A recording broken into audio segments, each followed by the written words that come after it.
Now, here are your hosts, Pep Fernandez and Jeff Gorham.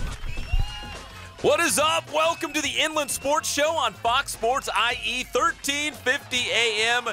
Get your popcorn and your brackets ready. We're going to break down the NCAA Tournament. We got Cal Baptist in the Sweet 16 tonight in Division II. And lots of high school basketball teams still in the hunt for state championships. That's Jeff Gorham. I'm Pep Fernandez. Greg Hollow holding it down. Jeff, were you excited when the brackets come out? Are you the guy that's waiting there with your pencil ready and you fill them all out as soon as you see the all the matchups? No. No? You know why? I sit down, I think about it. And I'm not one of those guys that fills out 10, 12 brackets, 2, 3. You do one. There's one bracket. Hey, one sheet of integrity. That's it. And that is it. I do not do multiple sheets. I do one sheet of integrity, and that is it. If I join multiple pools, I use that one sheet only. Just like when you go to the bathroom, one sheet. One sheet, Jerry. That's it. Yes, I'll tell you what though. Yeah, I am a sheet of integrity guy. I have not filled it out. I know who my Final Four is. I just haven't gone through the other part of the bracket. I know who I've got. I'm not gonna divulge though yet. So we're going to do brackets. We're going to put them in an envelope. We'll stick it on the wall so we can't touch them, right? So we'll know they're safe. We're going to give them to Cullen. Cullen's going to figure out how to do all the scoring and stuff. By round. We'll do it by round. Yeah, by round. We'll have him do all the math. And we'll have your wife is going to fill one out? Yeah, she always likes to do it because we always just do it for fun, you know.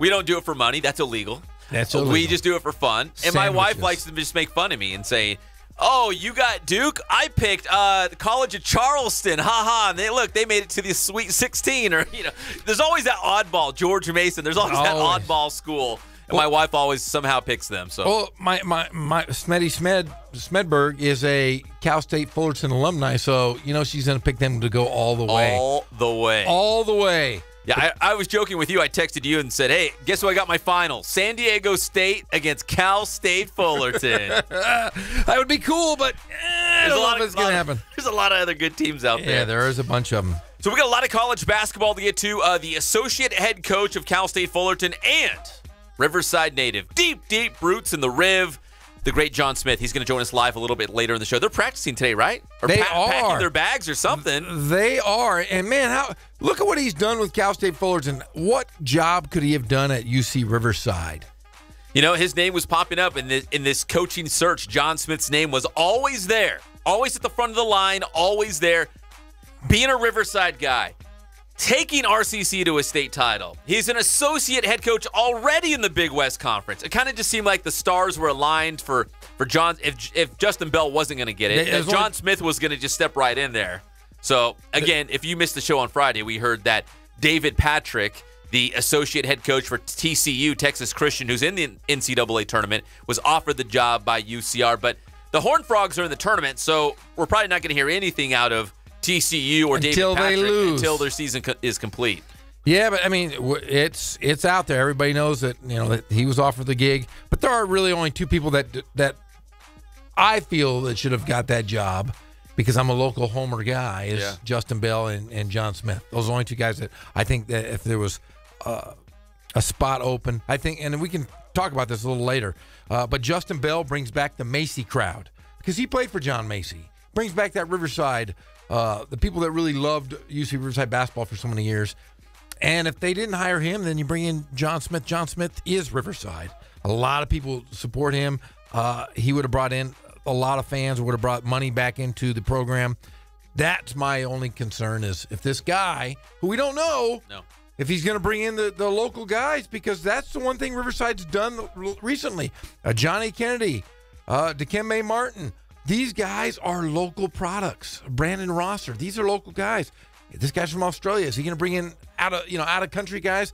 How is that going to support the locals? I mean, it's a big question. A lot of stuff looming over UC Riverside. Yeah, and interesting enough, we have had some TCU folks and college basketball folks from the Texas area following us on Twitter. So kind of interesting, the timing of it all. Just very interesting. Yeah, we were.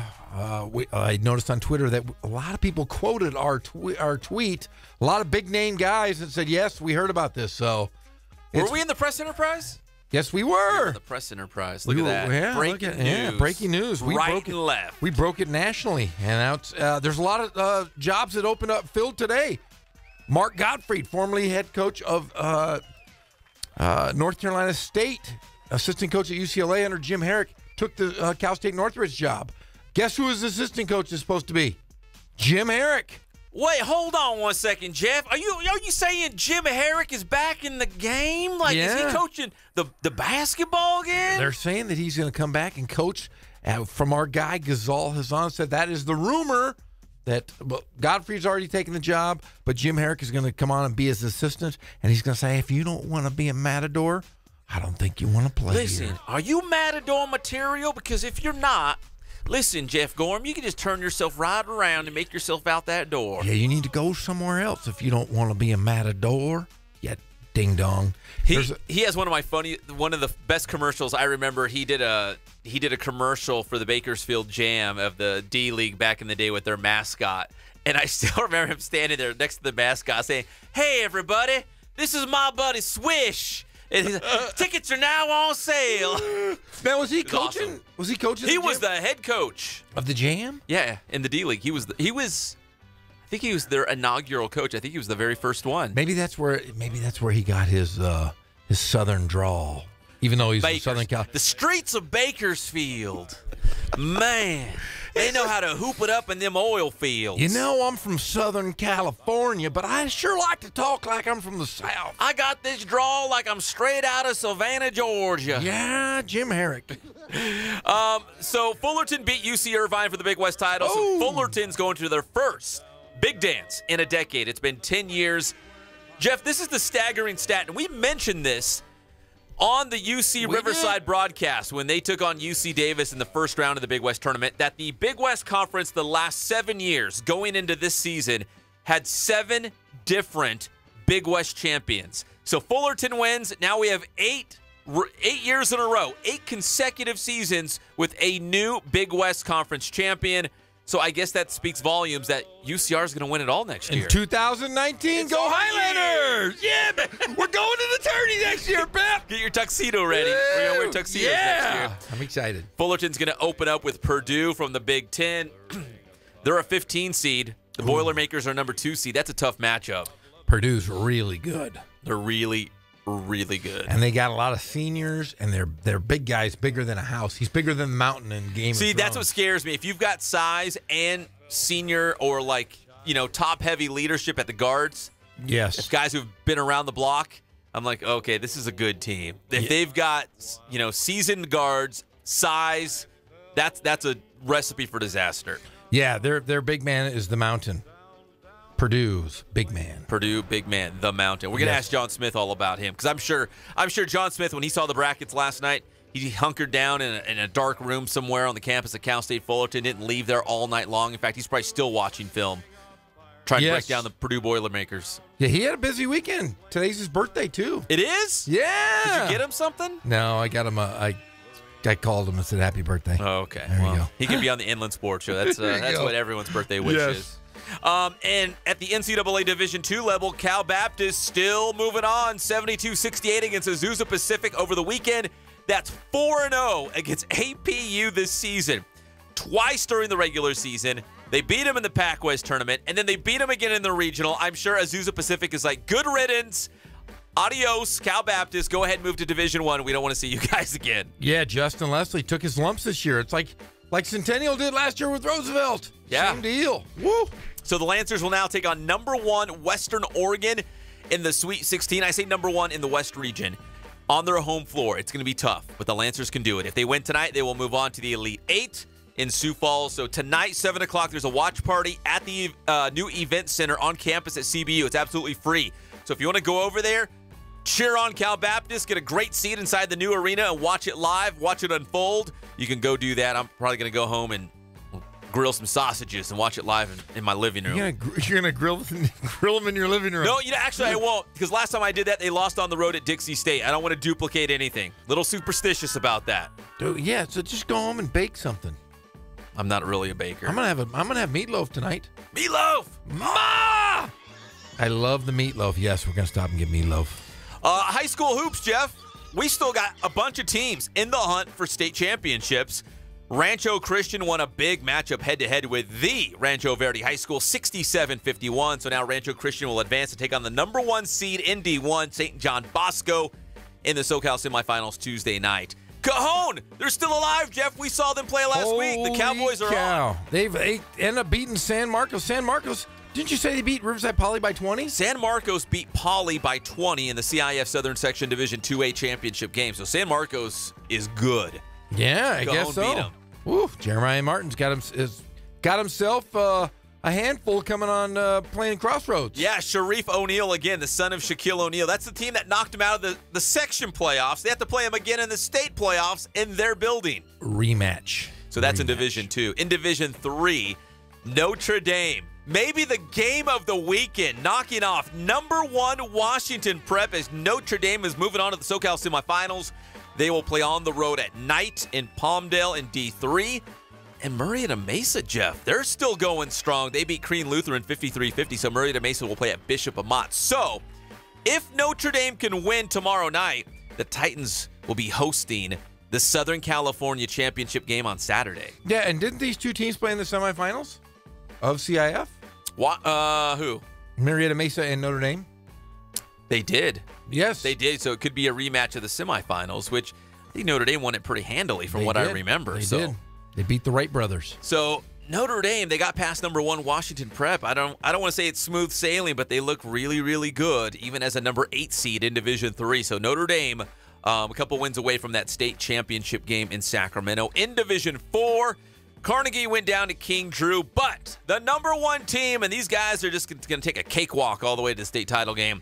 Hillcrest, 66-63 over Francis Parker from San Diego. Hillcrest will now take on Christian High School from El Cajon in the D4 SoCal semifinals. Jeff, I looked at the bracket. Yes. Hillcrest has either beaten everyone who's still alive or they've beaten teams that have beaten those other schools. It's like they should just roll to the finals. Holy cow. And we were looking at their schedule. They're 32-3. They played 35 games.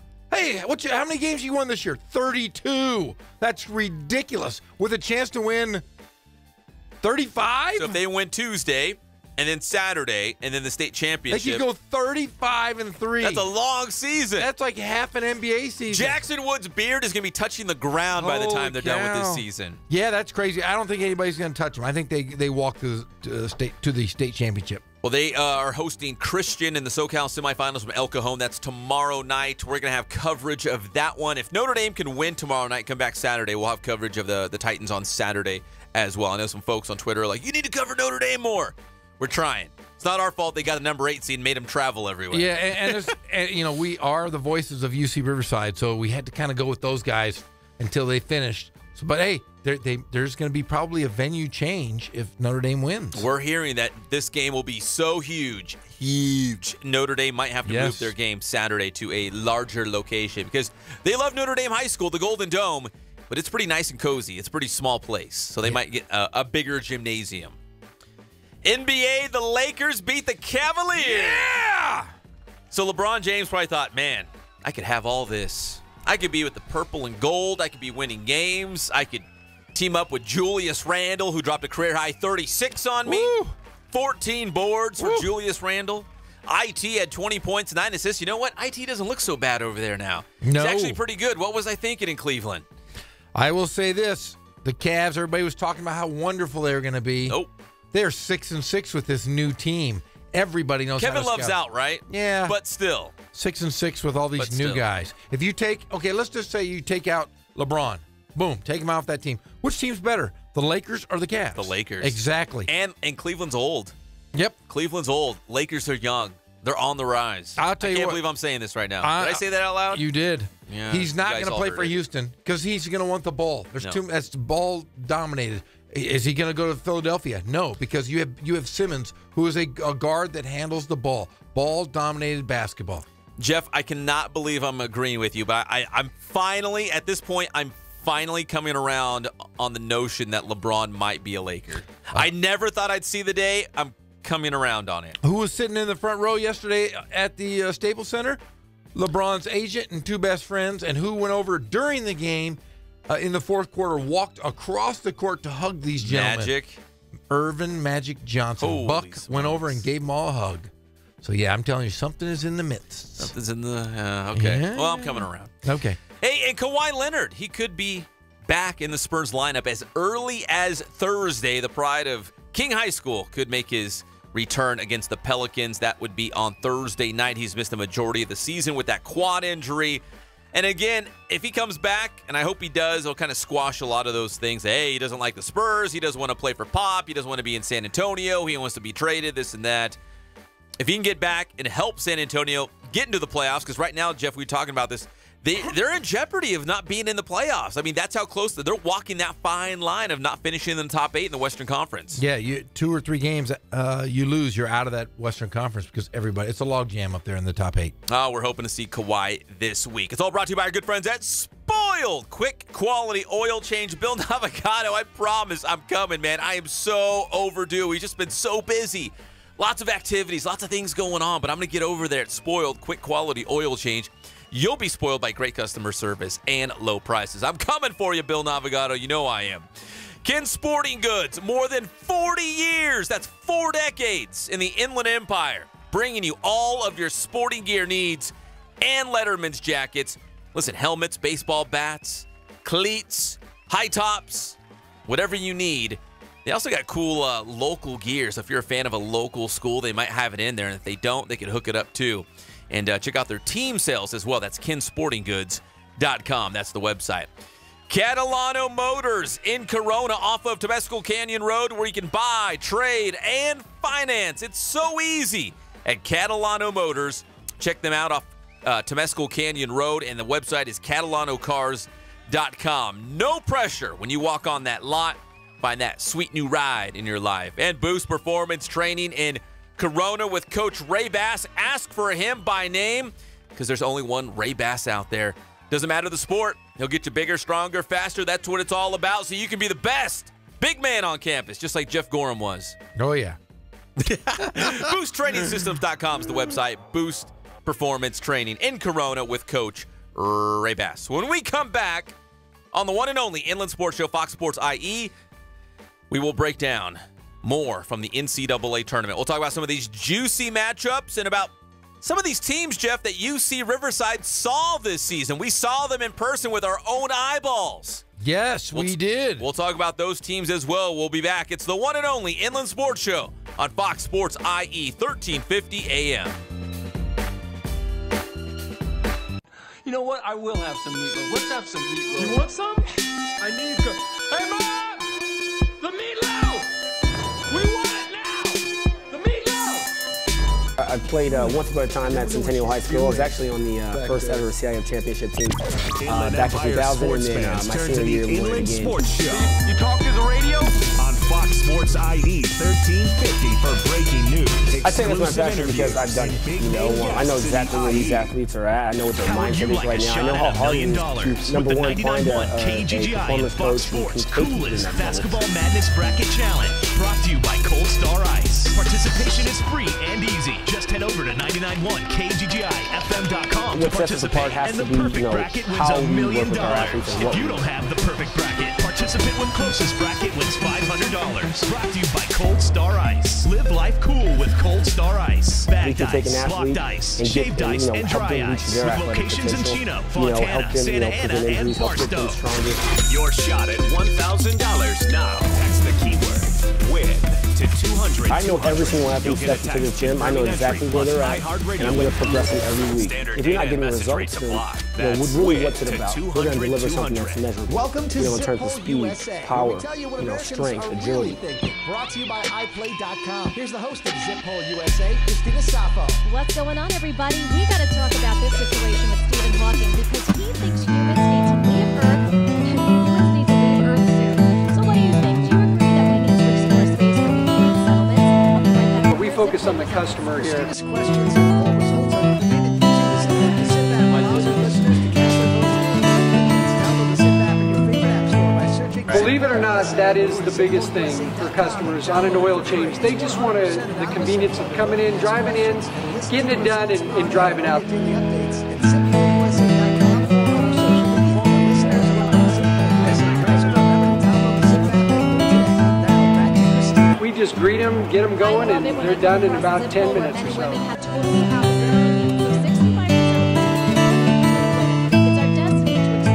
We don't push any sales on them. We do the oil change, and I think that's what sets us apart is our customer service. Vacuumed and cleaned your windshield for you as well. Everything's looking pretty good. You come into us one time, believe me, we'll spoil you and you'll be ready to come back the next time. For the first time ever, Billboard is bringing the heat to Las Vegas with Billboard Latin Music Week and the Billboard Latin Music Awards, featuring performances and conversations with Bad Bunny, Ozuna, Steve Aoki, and more. Reserve your tickets today at BillboardLatinConference.com. This report is brought to you by Think It Up. We're a small family-owned, strive for quality pre-owned vehicles. We're not a volume dealer, and we take every deal as personal to us. Spark great learning experiences in your classroom today. Join us at thinkitup.org.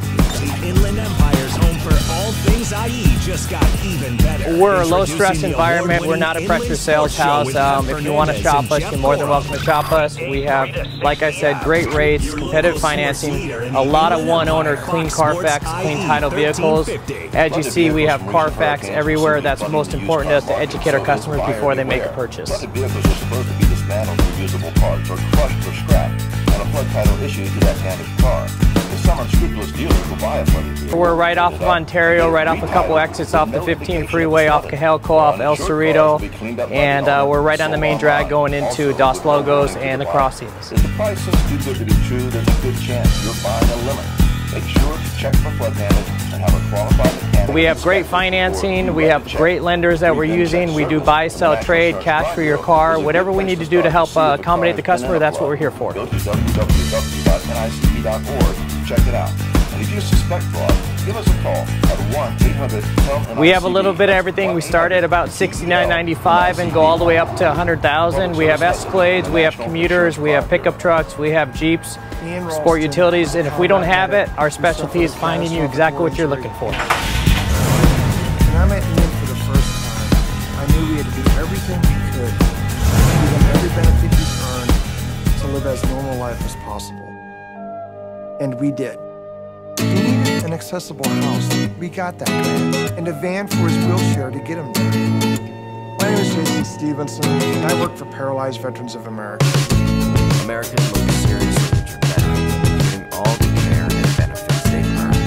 Thanks to Paralyzed Veterans of America. For over 65 years, Paralyzed Veterans of America has helped hundreds of thousands of veterans, and their service is free to all veterans and their families. Paralyzed Veterans of America, changing lives, building futures. To learn more, visit pva.org. A public service message from Paralyzed Veterans of America. Sometimes auto accidents aren't really accidents at all. They are staged, deliberate crashes designed to make it look like it's your fault, when in fact, you're the innocent victim.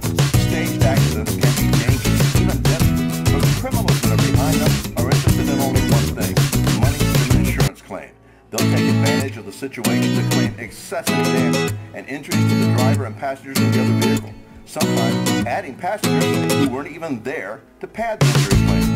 If you think that accident was not really an accident at all, protect yourself. Call the police and take pictures of the damage, the people in the other vehicles, the license plate, licenses, and registration. Tell your insurance company that this could have been a staged accident. And whenever you suspect fraud, call us at 1-800-TEL-NICB. That's 1-800-TEL-NICB. A public service message from the National Insurance Crime Bureau. Well, we'll just tell your mother that we ate it all. We're back to the Inland Sports Show. Here are your hosts, Pep Fernandez and Jeff Gorham.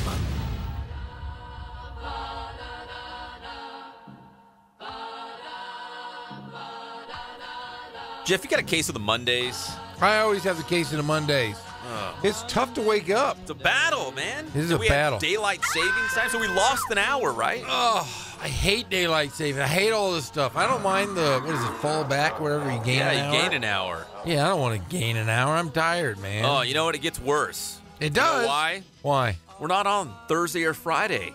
Oh! We're not on the air. What's the Inland Empire going to do without us? I'm going to sleep. Well, Thursday and Friday, there's a little thing called the NCAA Tournament. It's called March Madness. They play a lot of college basketball. Wall-to-wall hoops. And Fox Sports, IE 1350 AM, they're going to have a bunch of the hoops. I know they are because Greg's going to be here holding it down. So we are not going to be on Thursday or Friday because we're going to make way for the NCAA Tournament. I know you guys are going to love it. There's going to be a lot of great games. So we'll go Monday, Tuesday, Wednesday this week, then we'll come back on Monday like at normal time. So that's the plan. Can you handle that? I can handle it. All right, so San Diego State is your Mountain West Conference champions. They beat Nevada. I like to say Nevada just to kind of throw a wrinkle in there, okay. Nevada.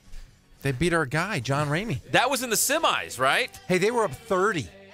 They were up 30. That's not even beating. That's a beat down. Did you know that was the biggest beat down in like the last 20-plus years? It was? That over a top 20 program to be down 30. Nobody had done it since the tournament.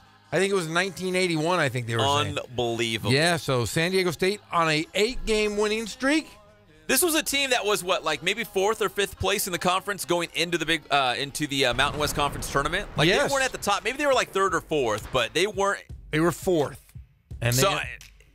But maybe the most talented team. Yeah, I mean they played without Trey Kell, who's their point guard, for a number of games. They had he was injured with an ankle injury, and then their stud Malik Pope was suspended, or I guess you could say suspended or sat out for a couple games. So they kind of struggled a bit there, middle of this conference play, but then they go off and they rattle off 8 straight wins. Trey Kell's back. He's taking a lot of the scoring load. And like I said, every freshman in that program was a state champion in high school. Matt Mitchell! And it went across, and they did the same this year, won the Mountain West Championship. I was listening to the broadcast on, I guess it was Saturday night, right? The Mountain West Championship game. And the guy doing the game said, the best part about the San Diego State team is the freshmen don't play like freshmen. Matt Mitchell from Roosevelt High School, they don't know any better. They're like, hey, these guys, they've played in big games before. Of course they have. Matt Mitchell helped Roosevelt win a state championship. He's played in a lot of big games and a lot of big arenas. So they're seasoned. They're freshmen, but they don't act like freshmen. And I think that's a big reason why San Diego State was able to get this far. Yeah, and I will say this, being a friend of Coach Dutch, I really like him. He's, he was a long time in waiting, 20-plus years under Steve Fisher, as an assistant coach at Michigan and at San Diego State. The very first thing he said when he was asked about the feeling of the win is he thanked his friend and mentor, Steve Fisher. That's a very class guy. Has really kind of takes all of the accolades off of him, but he's really been a big part of this San Diego State program for the last 19 years, and they won another 20-game season this year. So San Diego State goes into the NCAA tournament as a number 11 seed. They'll take on number 6 Houston. I think that's a favorable matchup. I think the Aztecs win that one. That's my number 11 upset. Upset special. As I'm going to go with San Diego State. So the 12 always beats a 5 too. Always, but I'll tell you what. I have a lot of friends that always go to Vegas this weekend. Always. In fact, we might take a trip to Vegas this weekend because we don't have shows on Thursday or Friday. But a lot of coaches, I'm telling them, pick San Diego State over Houston. And here's the deal. If we had Coach Dutcher on the show, my first question would be, if you guys beat Houston, there's a good chance you would play Michigan. Oh, they're going to play Michigan. Isn't that crazy? Yes. For Dutcher, do you think the NCAA committee looked at that and said, you know what? Let's reward the Aztecs. If they can get past their first-round game against Houston, let's let the Dutcher play his former team and Steve Fisher's longtime team as well, the Michigan Wolverines. Hey, Michigan is really tough. We saw them play UC. I saw them play UC you Riverside. You did. I had to stay home. I saw them earlier in the year. They dismantled a Riverside team. You saw Montana play, though. Isn't that ironic? Yeah, I mean, those are teams that UC Riverside played. But what did you think of Montana? Were they that dominant over UC Riverside? The University of Montana, the Grizz, as they like to call them up there, in Missoula, live from Missoula. Yes. They reminded me of UC Santa Barbara for whatever reason. I couldn't even tell you exactly why. I think because they had guys who could shoot the ball real well, like a Max Heidegger at UC Santa Barbara, and they also had some size up front. Athletic guys who were kind of big, but they were athletic, like a Leland King. And I remember thinking, man, Santa Barbara reminds me of Montana. So now looking back, because remember that, again, it was another one of those UC Riverside games where Montana built this big lead, like 20, I think it was 20, 21, 22 points. And then last 2 or 3 minutes, UCR had cut it down, I think, to about 4. And it was like, holy smokes, we got a ball game. So, I mean, Montana won the Big Sky, but UCR, that was the game that they could have won. Well, I'll tell you what. I've seen Michigan. Michigan destroyed UC Riverside. You think Michigan destroys Montana? I think Michigan wins by 20+. Woo. Okay, so Michigan would likely play, hopefully play, fingers crossed would play San Diego State in the round of 32. Would be awesome. I'd love to see Dutch get a shot to play his old team. Wouldn't that be kind of cool? They must have known something. When they were doing that, they must have said, you know what, let's do that. Because think about it. This is all about money, right? TV ratings, intriguing matchups, putting teams in cities or venues where the fans could get there hopefully more easily to, buy tickets and whatnot. It's all about the money. So considering teams that played UCR this season, teams that the Highlanders went up against head-to-head that have made the NCAA tournament. We just mentioned Montana. We just mentioned Michigan. And, of course, Cal State Fullerton, your Big West Conference champion. And, Jeff, I can't help but think UCR beat Cal State Fullerton just a couple weeks ago at the SRC Arena. Well, it pains me to think, could that have been the Highlanders? Could the Highlanders be in there right now? Well, I think the Highlanders were that close. I mean, just look at Fullerton dismantled UC Irvine, and I picked UC Irvine to win the tournament because they had been playing so well. Yes. But Fullerton playing out of their minds. You talked about UC Riverside. UC Riverside faced Michigan, Montana, Fullerton, and almost had to face Grand Canyon, who was just within a couple baskets of going to the tournament themselves. A very, very tough schedule. If you just take those 5 teams, you got Michigan, Montana, Grand Canyon, and Fullerton. I mean, those teams right there, that's a big part of your season. And Davis, who's an NIT team. And Davis, those teams are really, really good. And Riverside battled with all those teams except for Michigan. Yeah, Grand Canyon lost in the WAC championship game to New Mexico State. That is right. So New Mexico State punched their ticket to the big dance. Grand Canyon, I'm going to assume they're going to get to some postseason tournament. I haven't looked at the NIT. I got to be honest, I don't really care about the NIT too much, or the CBI or whatever else is out there. But Dan Marley and Grand Canyon University, they've done a fantastic job. I mean, they've put themselves on the map. In fact, we've heard from other people that Cal Baptist, when they look at their home environment and their arena and the fan support, they kind of want to emulate what they're doing at Grand Canyon University, and they've got a good team as well. That's another team, like Montana. UCR fell behind early, battled all the way back to make it very interesting. The last couple of possessions just could not finish the job. So, yeah. And look at the teams UCR also played. They played Valpo. Valpo had a winning record. They had Air Force. Air Force won games in the Mountain West Conference. So, Riverside was so close. Yeah. So close. Even Seattle University, that's another WAC school. Utah Valley was the number 2 seed in the WAC tournament. Those are all good schools that UCR played. All with great records. And Riverside just so close. They just came up short in the first round of the tournament. And going back to Fullerton, so Fullerton wins the Big West. They're going to the NCAA tournament for the first time in a decade, 3rd time overall. UCR beat Fullerton 69-65 here in Riverside back on February 21st. And if you remember, Jeff, I wasn't there because I think I had to do the coaches show that night, but you did the game when UCR played on the road at Fullerton. That was the head coaching debut of Justin Bell, also the Big West Conference opener. That was another game that UCR should have won. They could have been 2-0 against the Big West champs. In fact, they were winning until the last 11 seconds of that ball game. And Kyle Allman takes the ball to the basket, gets fouled, traditional three-point play, game over. So they've got Khalil Ahmad out of Centennial High School, who plays for Cal State Fullerton. We got Jamal Smith out of the Rancho Verde High School. And, of course, John Smith, deep roots in the Riv as the associate head coach, and he's going to join us a little bit later in the show. So in hindsight, when you look at UC Riverside's schedule, it's pretty tough. The Big West was wide open. It was very competitive. There was very good teams on the top half. And then when you look at their non-conference, they ran into several NCAA tournament teams. So I know the record probably doesn't look like what they wanted, but that was a tough schedule, Jeff. That was as tough as he can get, and we're going to see if Riverside can bounce back. Because like you said, 8 different winners in 8 years. Riverside can be the 9th. And It should be, because I remember looking at the press release. Yes. Shout out to Micah Villamore, who the sports information guy for the entire Big West Conference. When I looked at the release, it said that there's been 7, going into the tournament, 7 different Big West Conference champions in the last 7 years.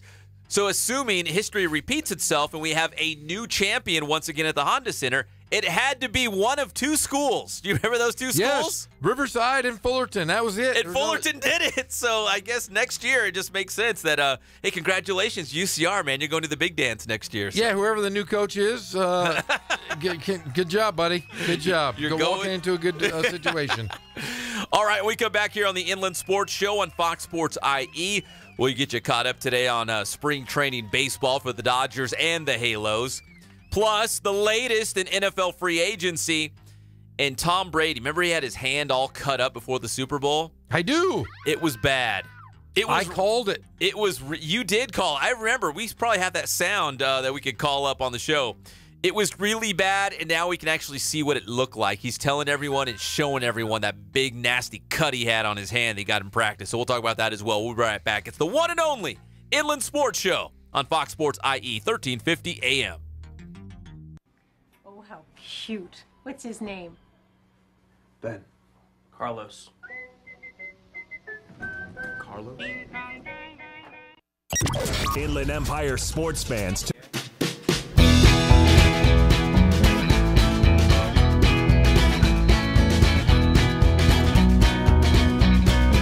Thank God, first of all. I thank the great people that I've got around me that help support me, the people that work for me. As I started, if it wasn't for the people around me, we probably wouldn't be here right now, but I've got a great staff. I've got great people that do stuff for us outside the store, and we've been very, very fortunate.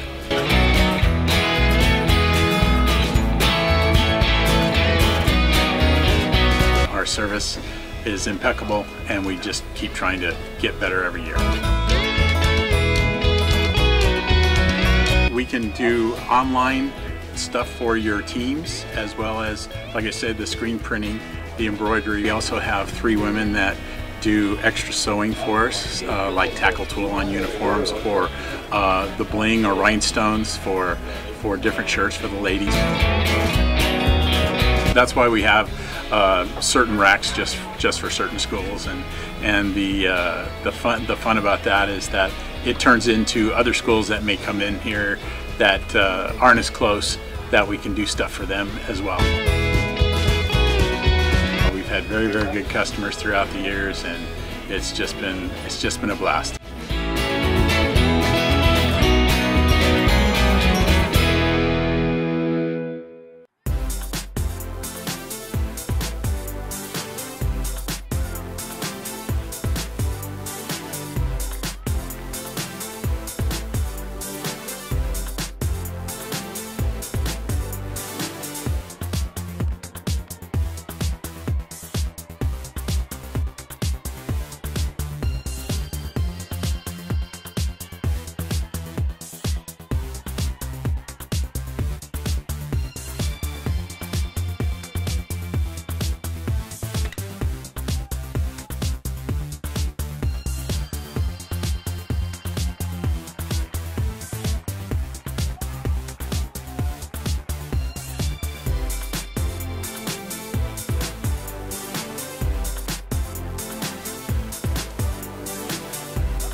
Focus on the customer here.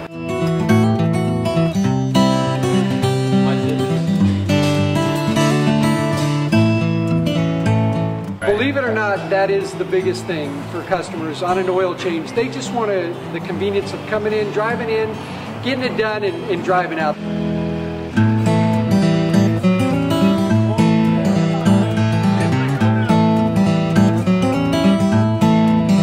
We just greet them, get them going, and they're done in about 10 minutes or so.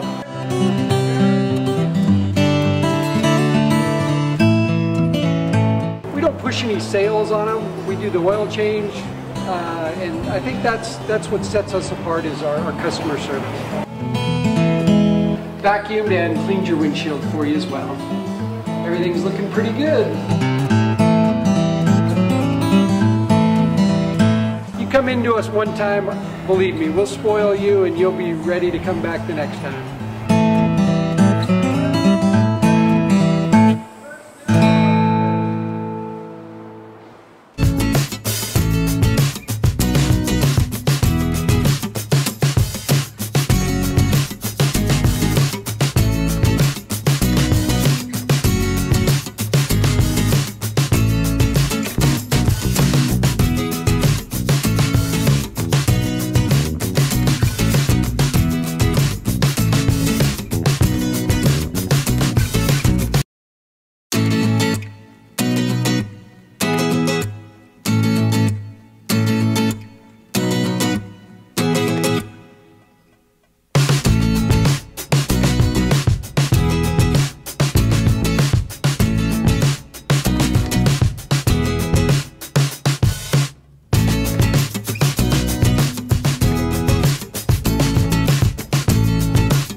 Welcome back to the Inland Sports Show on Fox Sports IE, 1350 AM.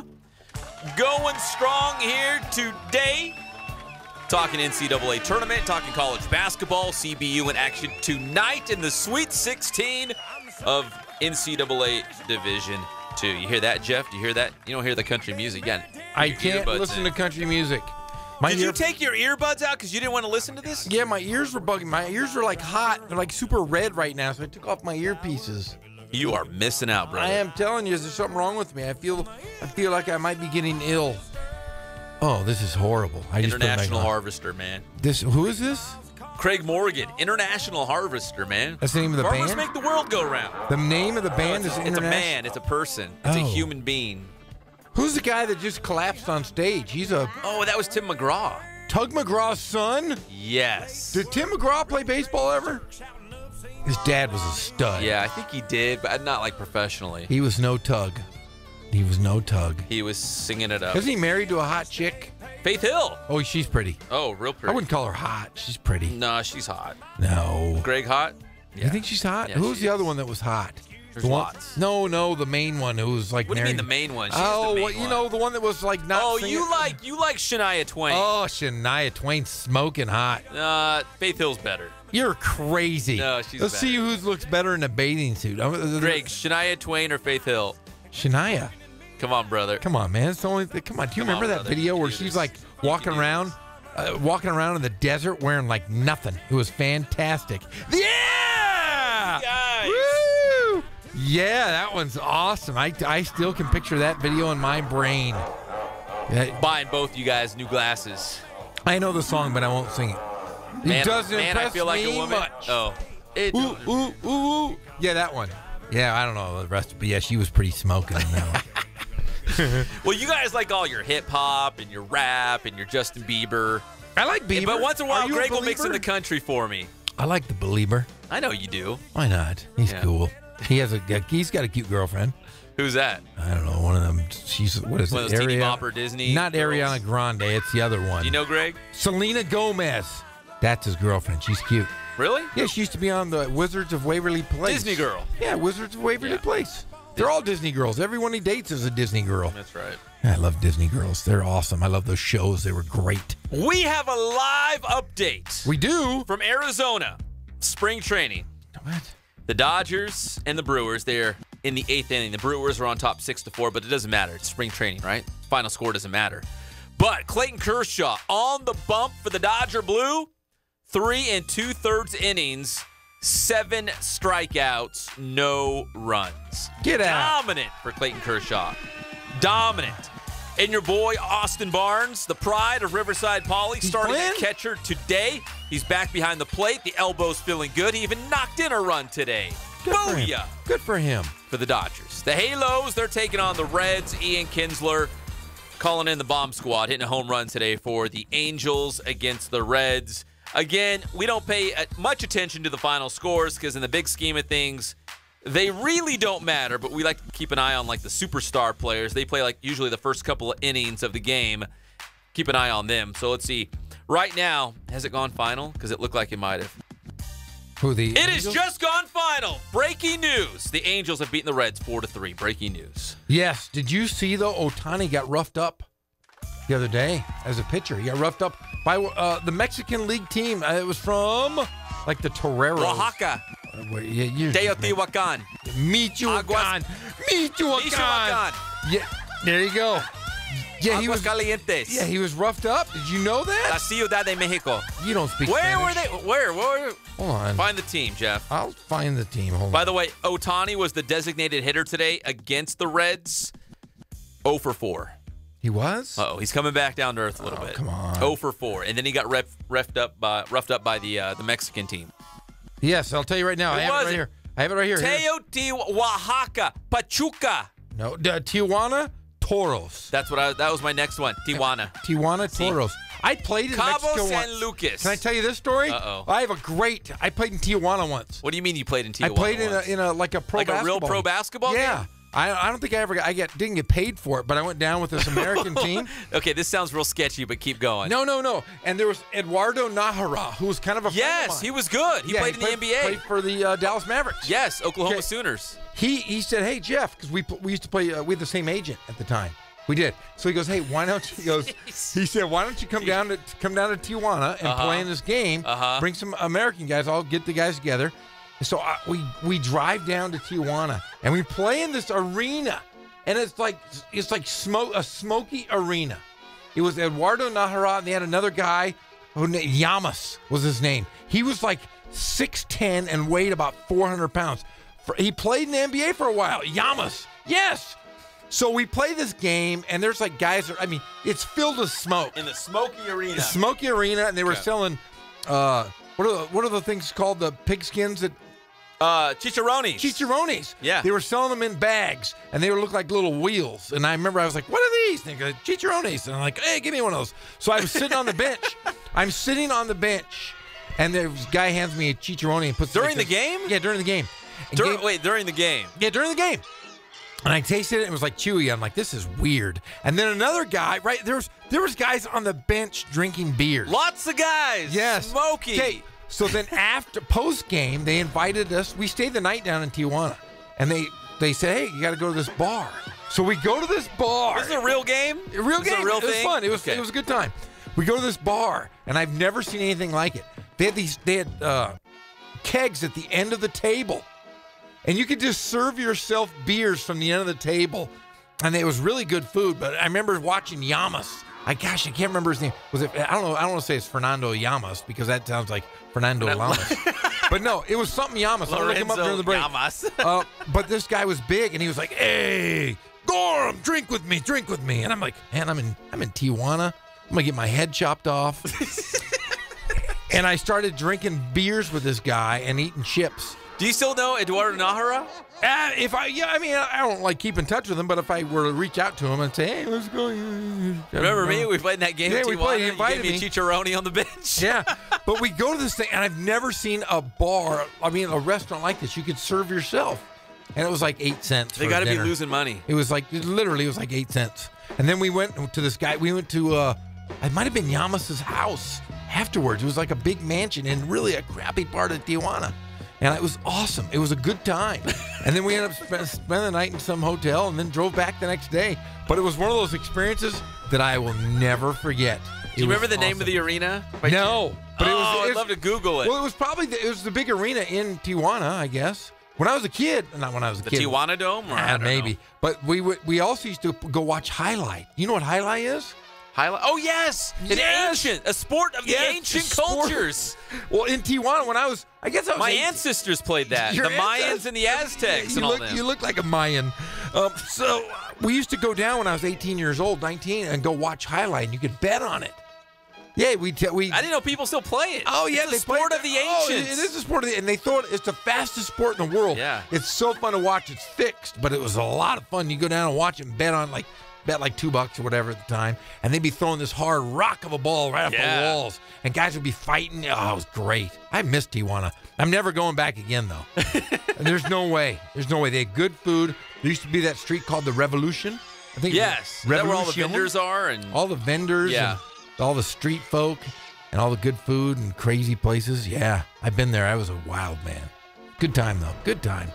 I don't know. Why are we getting off of this? I don't know. Eduardo Nájera. Because we were talking about Tijuana Toros. Oh, you're like, Otani lost to a team from Mexico. And I just thought of it. So that's true, the Tijuana Toros. Yeah, but honestly, that was in my memory bank. It would probably never be spoken of again. But yeah, hanging out in Tijuana. Man. Big Jeezy. Eduardo Nájera of the Dallas Mavericks. And Llamas. I'm going to look him up. Look him up. I am Llamas.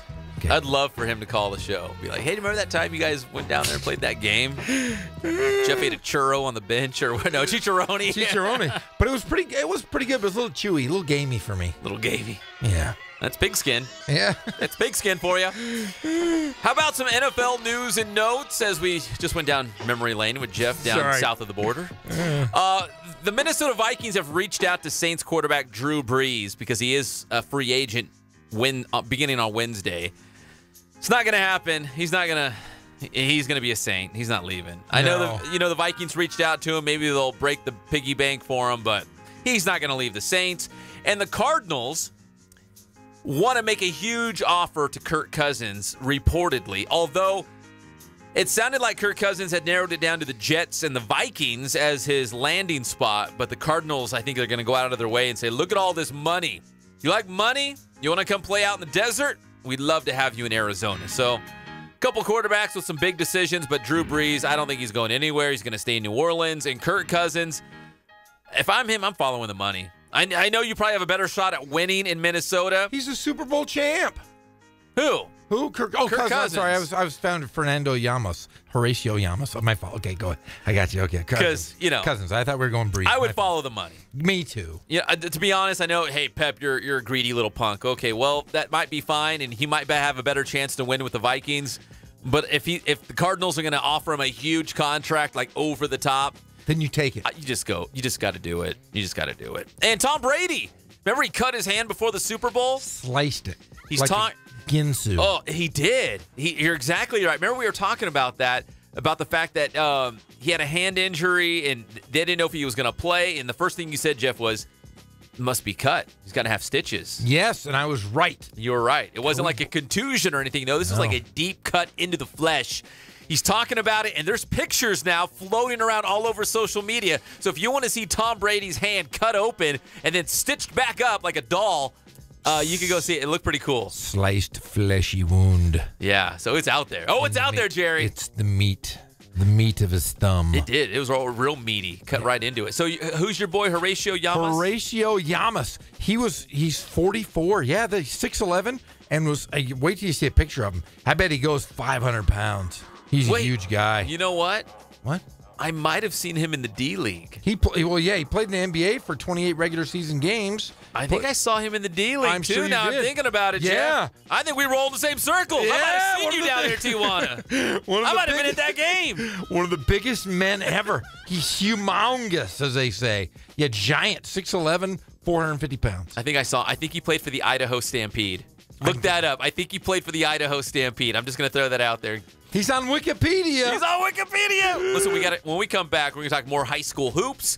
We also have our Marines recruiting station Riverside Athlete of the Week. We got more NFL and college basketball. It's all going down. It's the one and only Inland Sports Show on Fox Sports IE 1350 AM. Help! I've been deported. I'm in Tijuana. Javier, can you hear me? Estoy en Tijuana. Javier. Jesús está en Tijuana.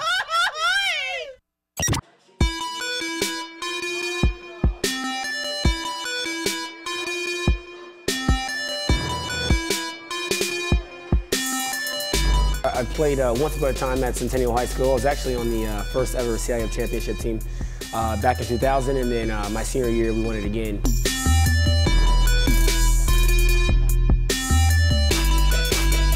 I'd say that's my passion because I've done it. You know, I know exactly where these athletes are at. I know what their mindset is right now. I know how hard it is to, number one, find a performance coach who can take you to the next level.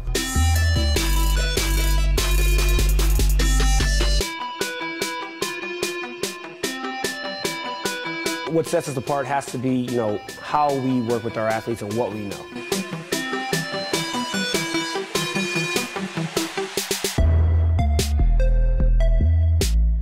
We can take an athlete and you know, help them reach their athletic potential, you know, help them, you know, prevent injuries, help get them stronger.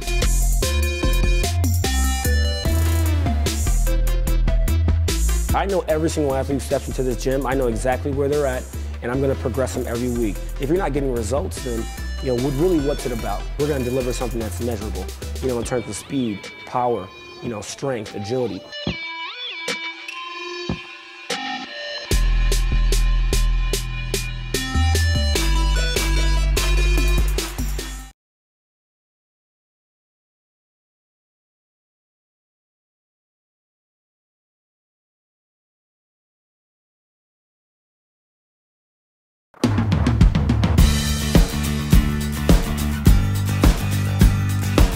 We're small, family-owned, strive for quality pre-owned vehicles. We're not a volume dealer, and we take every deal as personal to us.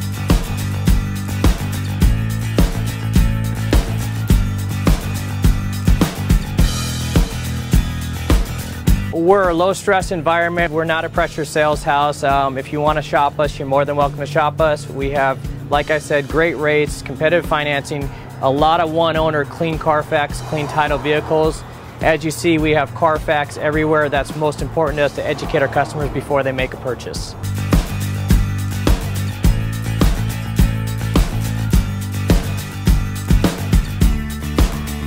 We're right off of Ontario, right off a couple exits off the 15 freeway, off Cajalco, off El Cerrito, and we're right on the main drag going into Dos Logos and the Crossings.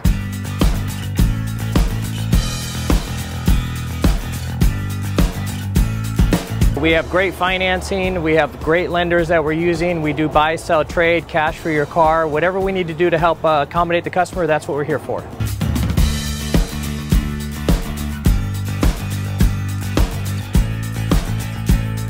We have a little bit of everything. We start at about $69.95 and go all the way up to $100,000. We have Escalades, we have commuters, we have pickup trucks, we have Jeeps, sport utilities, and if we don't have it, our specialty is finding you exactly what you're looking for.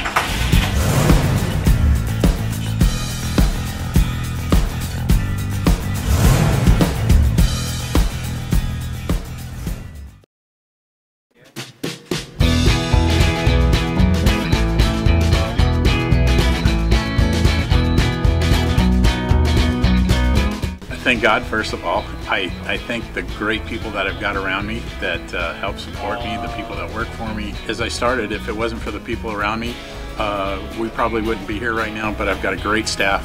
I've got great people that do stuff for us outside the store, and we've been very, very fortunate.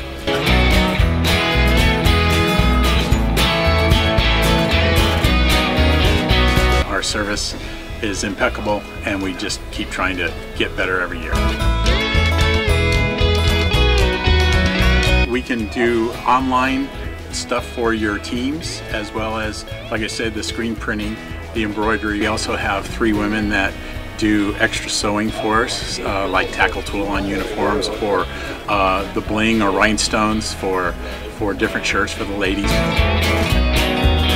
That's why we have certain racks just for certain schools, and the fun about that is that it turns into other schools that may come in here that aren't as close, that we can do stuff for them as well. We've had very, very good customers throughout the years, and it's just been a blast.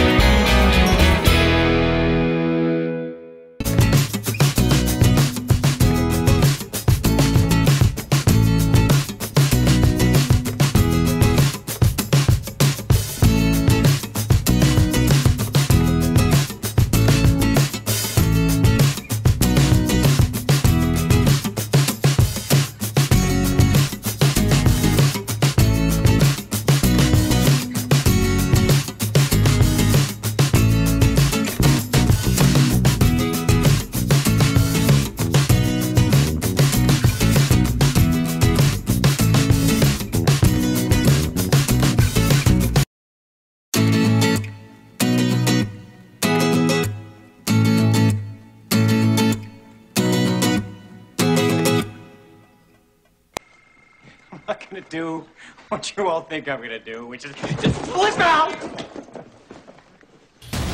We're back to the Inland Sports Show. Here are your hosts, Pat Fernandez and Jeff Corum.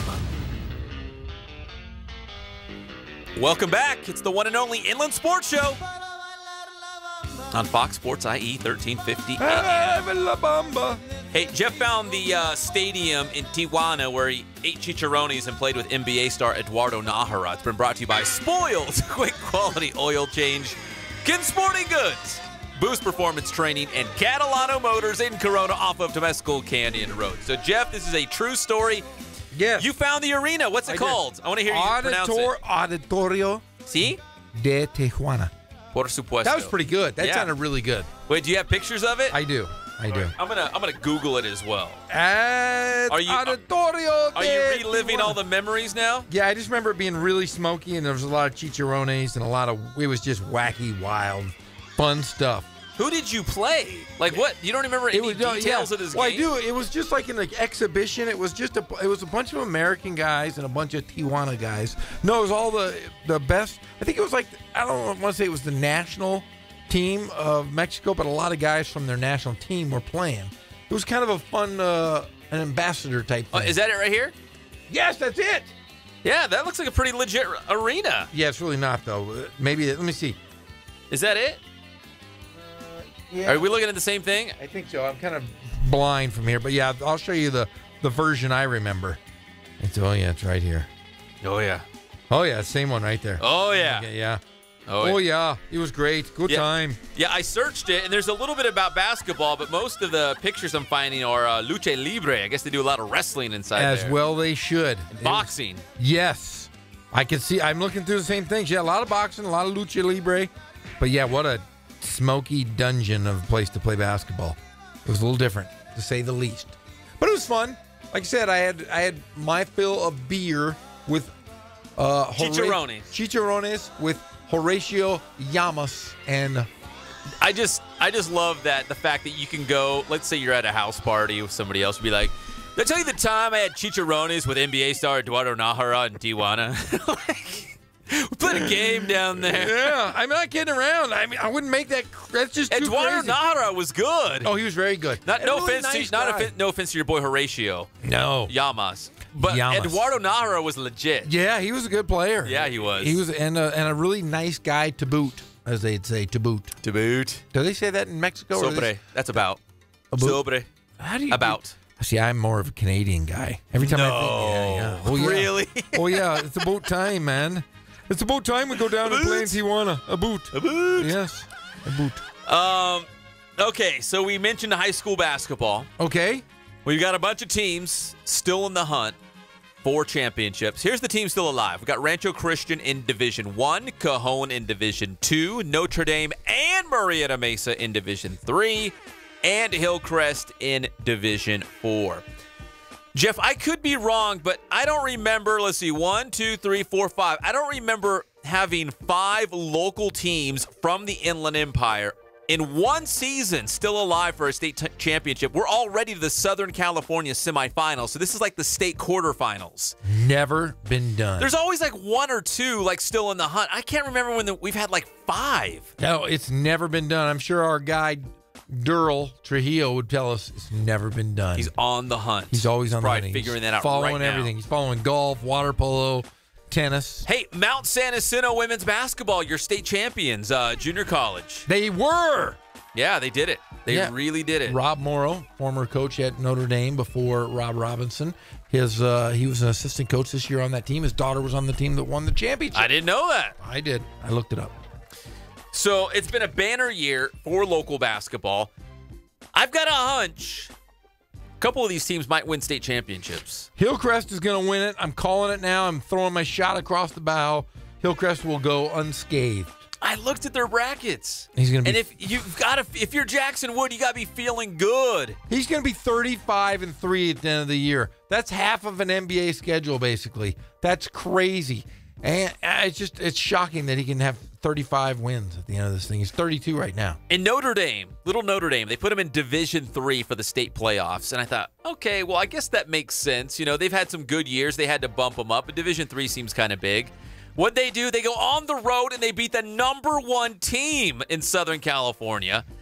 I feel like they've opened up the path, the road to the state championship game as well in Sacramento. My big question is, what are we going to do? We got to do a little fundraiser to get Jeff to Sacramento to cover all these teams. Yeah, I'm not going to go to. I've been to Sacramento. You loved it. You and I were in Sacramento together. It was awesome. It was murky waters of the Was that the river. same trip? Because I remember it being like wonderful, like a little slice of heaven. It was not. But I will say this. Let's talk about Notre Dame for a second here. Remember last year they ended up losing to Rolling Hills Prep? Rolling Hills Prep in the Southern California championship game, so the state semifinals. And I think they're in a little different situation because of that game, and I'll explain to you. They're a little more focused, I think. We've seen Cajon. They've been up and down in the state playoffs. Hillcrest, I think, is just because they're so much better than everybody in that division. But Notre Dame is playing for something. Last year, they didn't win the CIF championship. Nope. They ended up going to the CIF state semifinals. Correct. They've already got one of these things under their belt. They've got a CIF championship this year. But I think a lot of those guys remember last year and losing at home to a Rolling Hills Prep team. I think they're on a mission. I'm not big on those sports cliches, but one of them is, it's a process. You know, you get to one point in a season, and the next season you get a little bit further, and the next season after that you do a little bit more, and you win this and get this far. Kind of buying into it with Notre Dame, at least, because last year, you're right, they didn't win CIF. They made it to the state semis. I feel like this year they won CIF. The next step would be getting to that state championship game. I don't know who's in Northern California, but I'm having a hard time believing they're going to be better than Notre Dame. Yeah, and we talked to Coach Rob Robinson, and he said, he explained to us the commitment that these guys have, the game preparation. He said they're in there at 2 o'clock shooting. You know, they have different stations that they work with. They have guys are watching film. Some guys are working on their jump shots. Free throws. It just sounds like it's a well-oiled machine. They got strength coaches over there. They just seem to be doing everything the right way. And that's attributed to Coach Robinson, who's been at it a long time at Notre Dame, and he's got a system down. I don't know if you and I were on that same trip to Sacramento. I remember it as just like, oh no, we were there. Butterflies and rainbows, and everyone was smiling and happy, and it smelled wonderful. No, it smelled like poop.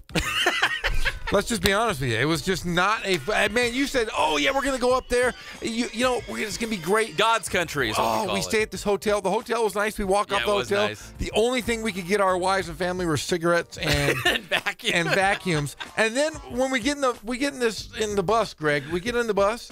And we're driving down by what river was that? The mighty and the majestic Sacramento River. Okay, the mighty and majestic looked like straight mud, and then on the riverbanks, there was a big storm. It just rained. On the riverbanks, it was tent city. There was homeless everywhere, and I'm thinking, this is our state capital. The state capital can't keep these guys off the riverbanks, and then we're driving in, and everything's rusty and dirty and filthy. Sorry if you're from Sacramento, but wowzers. That's our capital? If Hillcrest or Notre Dame or any of our other Inland Empire schools make it to the CIF State Championships in Sacramento, let's give Sacramento another chance. Are they playing at? Are they going to play at Arco? At the gym, the crown jewel of the NBA, not Arco, the Golden One Center. Whoa, you were all over Crown Arco. jewel. So do we want to drive up there? No, I still love Arco. Arco's number one in my heart still. So when are the doubt. state championships? So a week from Saturday? A week from Friday and Saturday. Friday and Saturday of next week. Well, I don't know. I don't know. We spent all that money to send you to Steamboat Springs. I'd have to really look at our I'm not account. going to get snowed in there, though. No. But I don't know if I want to drive that far. I do have vouchers to fly, though. You do? Oh, yeah, I do. Pack your bags, Jeff. Yeah, it's happening. Yeah, I don't think I'm going to do it. Hey, foosball. Football. Football. Congratulations to the Temecula Valley girls soccer team, your SoCal champions in Division 1. Paloma Valley coming up short in their championship game. They lost in a shootout, but Paloma Valley had a fantastic season. In fact, Paloma Valley girls soccer won their first CIF Southern Section championship for the entire school. First CIF title across the board. In any sport. You pick it. Any sport. But Paloma Valley's been around a little while. Well, that's what I've been told. Twitter never lies. Twitter wins every single time. The first time in history. First time ever. Okay, all right. I don't know. I'm going to have to look that one up.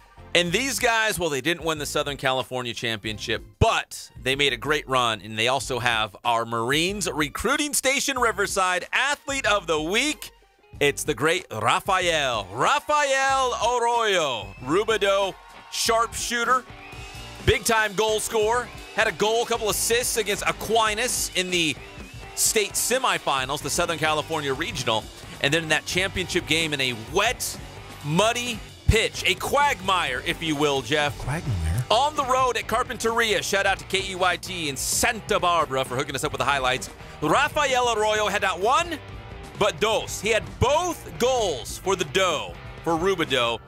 They were down 2-0, and Arroyo took the team on his back, and he led them back, and they tied it up at 2. They lost 4-2 in the Southern California Championship game, but Rafael Arroyo had a postseason for the ages, and that's why he's the Marines Recruiting Station Riverside Athlete of the Week. The rain was coming down, horrible conditions. It was muddy and it was wet, but Rafael Arroyo rose to the occasion, nearly single-handedly brought his team a victory. So does this mean soccer's over completely? It's over. It's now over. Done. It's done. That was it. There's no state championship. It's just the Southern California Regional state title. Oh, that's weak. Does that make sense? Yeah, it's weak. They could have a state championship. So we got highlights right now on the Inland Sports Channel. You can check it out. But Rafael Arroyo, 2 goals on the road at Carpinteria in the championship match, but they came up short, a little bit short, losing 4-2, but he still had a wonderful match, a wonderful postseason as Rubidoux made a great run in CIF. Hey, these guys finished second place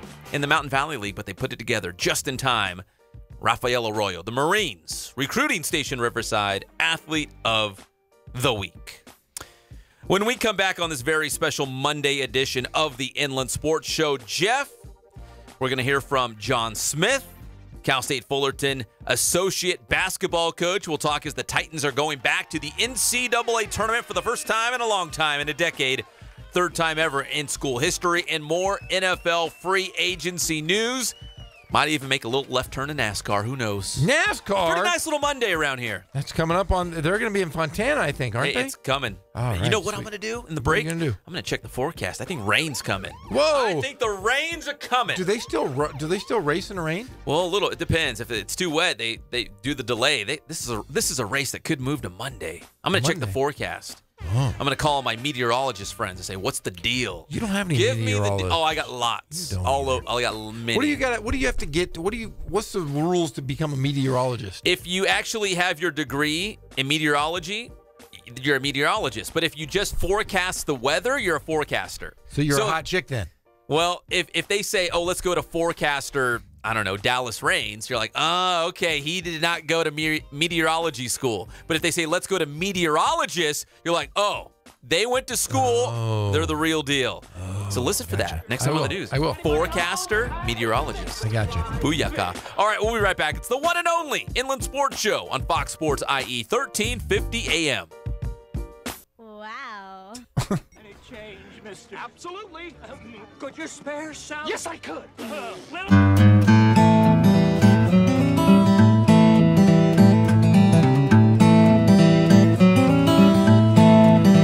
focus on the customer here.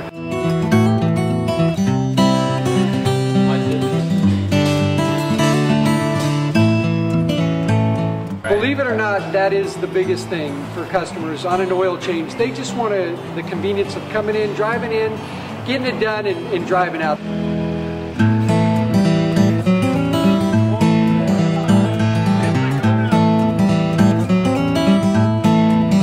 We just greet them, get them going, and they're done in about 10 minutes or so.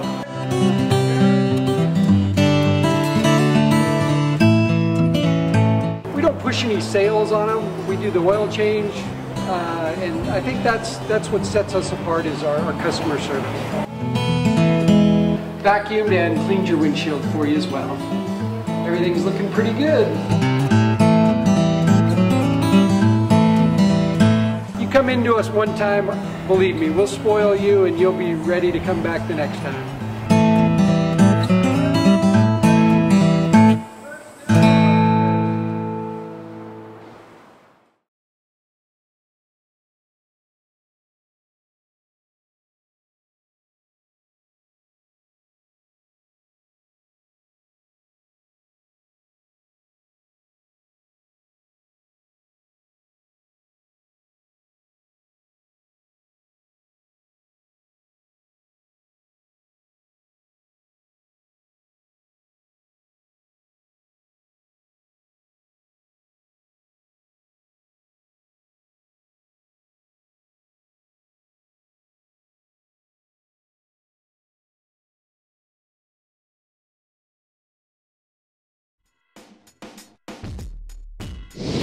So how you guys doing? My name is Coach Ray Bass. We're here at the Boost Performance Center today, and here with the one and only Pep Fernandez, and we're going to go over a real basic vertical jump. All right, we're going to teach you guys the technique and its progression.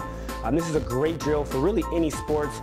Really emphasizes pure power production through the hips, and power is really important for basically any type of athlete, whether you're a football player, track, soccer, basketball. You know, we all want to be powerful, strong athletes, so we're going to go over that today. All right, so first things first, I'm going to have Jacob go ahead and stand with his feet underneath his hips. So you want to have your toes pointed forward. You want your feet to be about hip width, all right? He's going to have his shoulders flexed, all right, in front of his body. So his arms up in front. Okay, now, the most important part here is what's called a counter movement. And what that is I'm going to throw my shoulders back into extension, all right? I'm going to flex my hips, all right? So the shoulders are going to be flexed, and the hips are going to, the shoulders are going to be extended and the hips are going to be flexed, all right? And then we follow that up with shoulder flexion and hip extension. It's got to be really fast, all right? So right now, I'm just going to show you the first phase of that. So Jacob, I want you to drop your hips into flexion. I want you to throw your arms back into extension when I say go. Ready? Go. Right there. So come up. That's the most important movement there. So after that, it's the landing, all right? So we want to get as high as we can. As I go up, I want to extend through my hips, through my knees, I want my toes pointed up. And when we land, I'm going to land back into that hip flexion, arms extended, and I want to stick the landing, all right? So we're going to go over it now. So now we're going to actually jump here, Jacob. I want to see that counter movement. Go ahead and walk a little bit closer to the hurdle here. We're going to extend on the way up. As we elevate, extend through the hips and the knees, stick the landing, throw the arms into extension. Here we go. Ready? On you.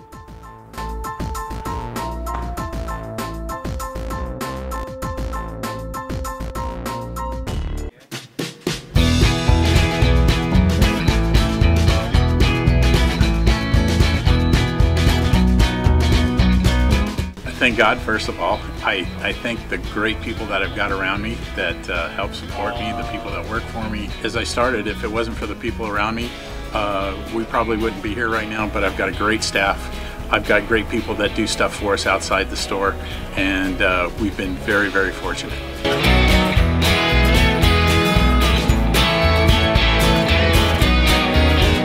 Our service is impeccable, and we just keep trying to get better every year. We can do online stuff for your teams, as well as, like I said, the screen printing, the embroidery. We also have 3 women that do extra sewing for us, like tackle tool on uniforms, or the bling or rhinestones for different shirts for the ladies. That's why we have certain racks just for certain schools, and the fun about that is that it turns into other schools that may come in here that aren't as close, that we can do stuff for them as well. We've had very, very good customers throughout the years, and it's just been a blast.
Back to the Inland Sports Show. Here are your hosts, Pep Fernandez and Jeff Gorham.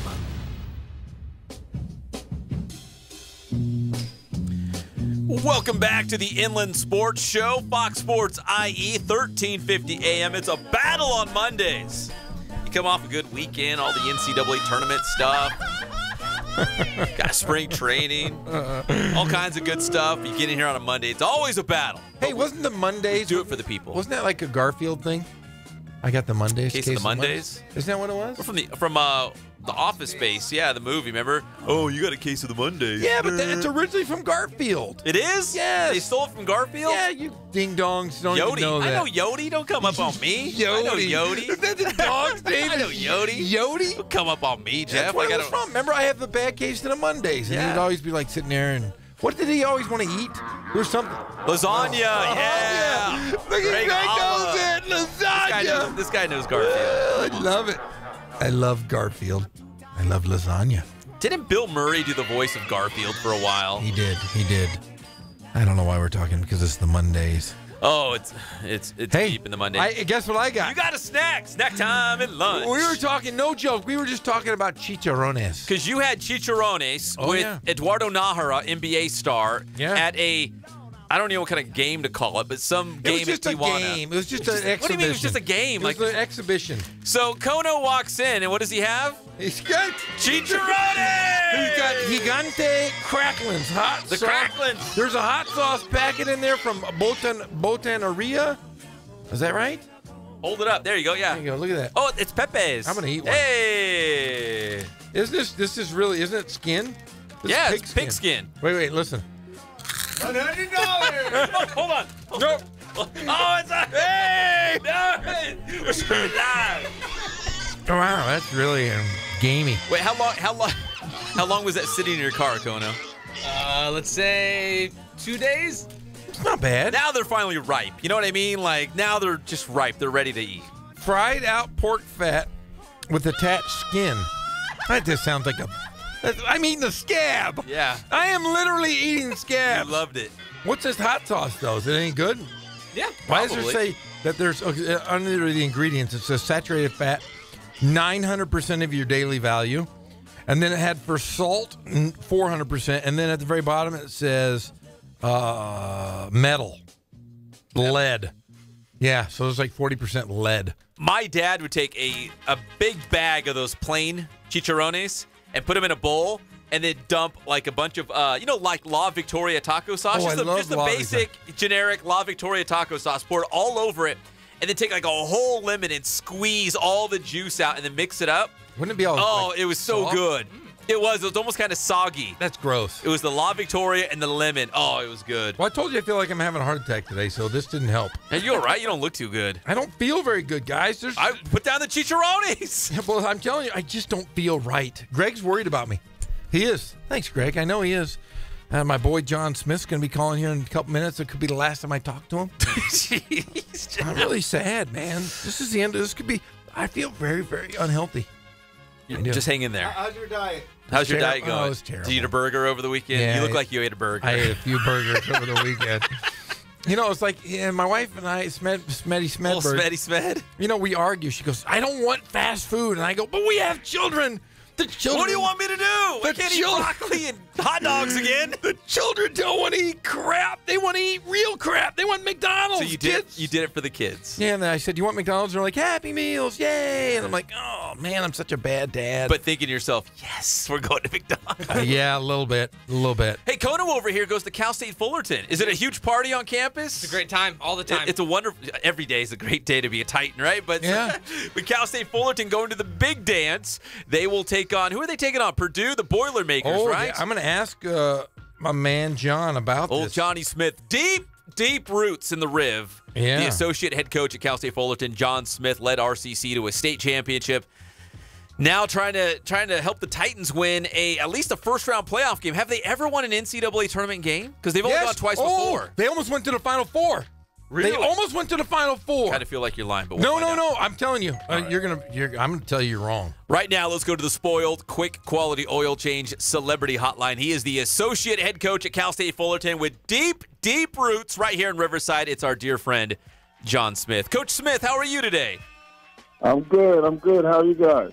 Well, not as good as you. No, it's your birthday, buddy. Happy birthday. Thanks, man. Thanks. It's a great birthday. Just found out my daughter's the 7th seed, so it's all groovy here. I have a quick question then. Okay, your daughter's playing in the tournament. Your son is playing in the tournament. You're in the tournament. That's got to be some sort of record. I mean, they got to write books. They better write books about this story. You better have a movie. Can I write the movie? That's I want the rights. You got the rights. Yeah, it's always good. Well, Coach Smith, congratulations on that great run at the Big West Tournament to punch your ticket to the NCAA Tournament. You know, what was going right for you guys at the Big West Tournament? Because all season long, you guys were in the top half of the conference standings all season long. You guys and Davis and Irvine and Santa Barbara. But in the Big West Tournament, you guys got hot at the right time. What do you think was the key during that run? I think a lot of it had to do with our guys really buying into every single minute of the game. You know, every single preparation breakdown that we did. You know, when it gets to the Big West Tournament time, every team knows each other so well. But the experiences that the guys had from last year kind of motivated them this year to, kind of see it all the way through. They never gave in to any type of adversity. They stayed resilient, and it showed on Saturday. Now, you led RCC to a state title. How does that experience, and in this one, helping Fullerton get to the NCAA tournament, how do they feel the same? How do they feel different? Are there similarities there? Hello? Oh, can you hear us? Hey, Coach Smith, you got us? Yeah, there you go. I'm sorry. That's okay. We were talking about the fact that you led RCC to the state title. Does that feel any similar to what you guys accomplished at Cal State Fullerton this season? Is there any similarities there? Yeah, definitely. Anytime you have a chance to win a championship and cut down the net, it's a surreal feeling. Whether it be a CIF championship, a state junior college championship, or a Big West championship, it's a similar feeling. And anytime you're the last one standing, it's a great feeling of accomplishment that all the hard work that the whole team and the staff and the managers, everybody's put in for that moment. It's just a great feeling. Now, I know you've had time to celebrate, but you've got a big game up. You're playing Purdue. Have you already watched film on these guys? I mean, is this what you're doing nonstop to get ready for your game? Yeah, already. I probably watched about 4 games last night, and I'm just starting probably one more game and then going back and looking at those games again. And, Coach Taylor has done a great job of delegating to the staff of different responsibilities of the scouts. So, we're all just trying to focus in on our responsibilities. Yeah, this Purdue team is a pretty talented group, senior laden, but they're huge. I mean, they're the biggest team probably right now in the entire NCAA. With guys, they have 3 guys over 7 feet tall, and 7'2" Isaac Haas. He's a beast. What are you guys going to do to stop that guy? Well, what can you do? Hope and pray. Grow a little bit. But we gotta just try and disrupt him from different angles. As you saw in Irvine, we kind of double teamed their bigs from post to post, and you can't do that with someone like Haas because he's so big and he can see over it. So you gotta try and dig from different situations, maybe guards and other areas. So we'll see. We're coming up with the game plan now, but we're gonna try and keep him off balance. We're talking with John Smith, the associate head coach at Cal State Fullerton. The Titans going to the big dance. They'll take on Purdue. Coach, this is the 3rd time that Cal State Fullerton has made it to the NCAA tournament, the first time in a decade, since 2008. What's the response been like, around the team, at campus? I saw all the kids, the student section, they ran the floor on Saturday night at Honda Center. What's that feeling around the team been like since you guys punched your ticket? Oh, it's been phenomenal. Yesterday at the selection show, we had it at a local restaurant in downtown Brea, and a lot of people showed up for that, and the support was great. The guys really were on cloud 9, and we tried to get them to understand that there's going to be a lot of people wanting to tug at them and give them their time of day because you guys earned it, and they want to be part of our success. So it's been great. And a lot of the former players are coming back and calling us and congratulating us. So it's awesome to bring the community together. And let's touch back on your daughter. Had just a fantastic year. She was, the national freshman of the week. Had a couple Pac-12 freshman player of the week as well. How are you as a dad? Your daughter's playing in the tournament. Your son's playing in the tournament. You've just got to be just excited. Your wife, your youngest daughter. What's it like around the Smith house? Oh, it's crazy, man. Like before we played Irvine in the championship game, I didn't know she was coming down to surprise us. She came down, flew down, and she was there for the game and cutting down the net, and then it just didn't hit me until almost yesterday that both kids are playing in the NCAA tournament. We used to fill out our brackets and have competitions in the family to see who can, pick the most wins in the bracket, and to see both kids playing it, it's just fun, and it's an exciting time for all of us. And we're not taking it for granted. Hey, Coach, where is your first-round game against Purdue? It's in Detroit. Detroit. And then your daughter, do they know where they're playing already now? Yeah, they're playing Friday also in South Carolina. Okay, not exactly close then. No. So my wife she's pissed right now. She was hoping that they would play Saturday, so she was going to fly out after our game to wherever Kiana's at, but she's not going to be able to do that. So we'll see what happens. Well, you've got to be excited going back to Michigan. I know your father's from Michigan, so that's got to be kind of nice that it kind of all goes around and starts and ends in the same spot from your father. Yeah, exactly. There's still a lot of family on his side back there, and it's great to be able to go to his home and represent him on the biggest stage. Talking with John Smith, the associate head coach at Cal State Fullerton, as the Titans are getting set to take on Purdue later this week in the first round of the NCAA tournament. Coach, how do you tell the guys, how do you relay the message, the fact that, hey, it's not just happy to be here, it's, hey, let's go win a basketball game and see what we can do in this tournament? Right. We, Coach Taylor got the guys together today, and we had a preparation meeting for the tournament, and got the guys to understand that, hey, every team has a weakness. Every team has a weakness. Every team has a style of play. And fortunately for us, and unfortunately, however you want to put it, Purdue plays a different style than us. So it's a matter of who can get to their game the quickest and for the longest for 40 minutes and sustain it. And we feel confident that we can try and do that and get the guys understanding that. And they believe, you know, we played Georgia, we played USC, we played some big teams, and you know, we're trying to get them to understand it's very similar to that. It's just on a bigger stage. So. Well, Coach, you've done a great job recruiting these players, you know, you and your staff. You know, I'm going to say this.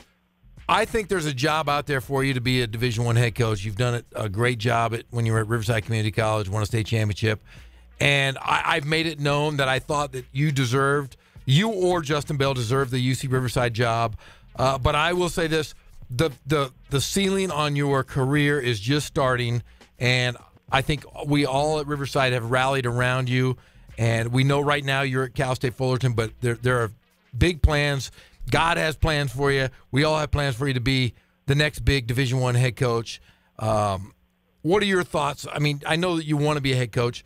How proud of you, or how proud are you right now, and are you looking for that big job someday?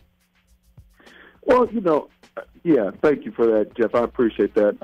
And the support from Riverside, it was felt. I felt it throughout the process. So I appreciate all that.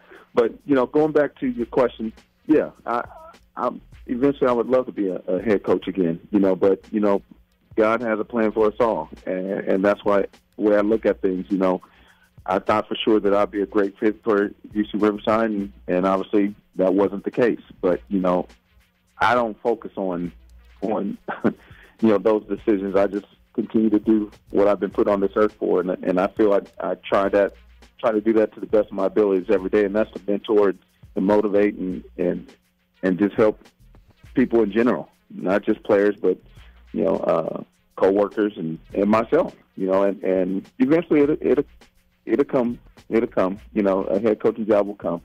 One door closes, another one will open. But, you know, right now my main focus is with this team and what we've done, what we've accomplished here, and trying to get it accomplished this weekend. So I'm fine. I'm at peace. I'm happy with what we're doing. I'm happy with where we're at right now, and I know my time will come.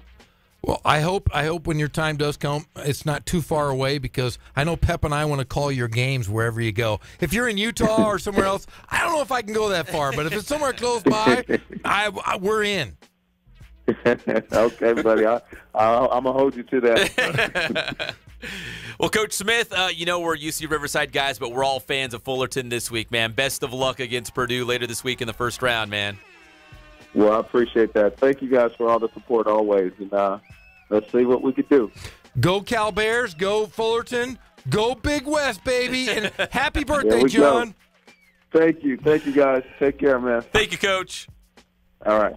All right, that's Coach Smith, the associate head coach at Cal State Fullerton, the Titans. It's a tough draw to get Purdue in the first round. But yeah. You know what? I've seen crazier things happen. Hey, you know, Cal State Fullerton was one win away from the Final Four at one time. We're going to look this up during the break, but I'm telling you, Leon Wood. So obviously this wasn't 2008. That was the last time they went there. I want to say this was maybe in the late 70s. One went away from the Final Four? Yeah, I believe I'm right. 1978. 1978. Boom! Yeah, so they were in the Elite Eight? Yes. Leon Wood, I believe, was playing at that time. Leon Wood destroyed my dad's team. Broke my dad's heart from going to the CIF finals. What school was he at? What high school? St. Monica. He was the all-time leading scorer in CIF for a long time. Leon Wood was one of the greatest high school players I've ever seen. No three-point line, averaged over 30 points a game. Crazy. But I will say this. It was tough bringing that up about the UCR job to John Smith, because I really wanted him, or like I said, Justin Bell, to get that job. He's deserving of a job. He's done it. He's been successful everywhere he's been. Because we've talked about this behind the scenes, that either Justin Bell was just going to keep the job, or you got a guy like John Smith who is already an associate head coach in the Big West. He's got deep Riverside roots. He led RCC to a state championship, and he lives just down the road from UCR. It's like, okay, well, there could be a better fit outside of Justin Bell. And then, again, we reported last Friday that it's been offered to an assistant, the associate head coach at Texas Christian. So, yeah, recruiting-wise, he would have been perfect. He would have got any kid that was a Inland Empire guy to played Division I would have been at UC Riverside. All right, we got to take a break. Jeff's salivating over the chicharrones over there. We got to let him have a little snack break. When we come back, we'll talk NFL free agency. It's the one and only Inland Sports Show on Fox Sports IE, 1350 AM.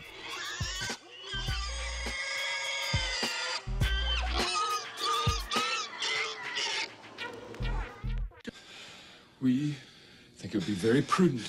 Can we turn our beds into bunk beds? Yes. Why are you guys so sweaty?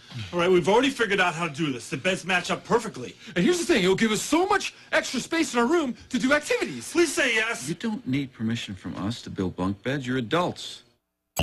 Inland Empire sports fans turn to the Inland Sports Show.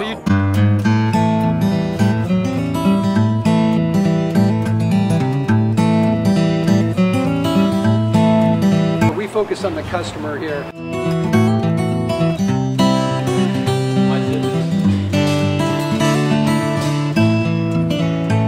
Believe it or not, that is the biggest thing for customers on an oil change. They just want the convenience of coming in, driving in, getting it done, and driving out.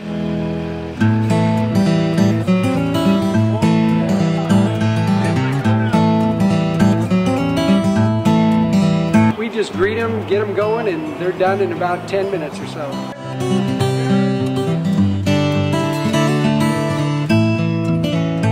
We don't push any sales on them. We do the oil change, and I think that's what sets us apart is our customer service. Vacuumed and cleaned your windshield for you as well. Everything's looking pretty good. You come into us one time, believe me, we'll spoil you and you'll be ready to come back the next time.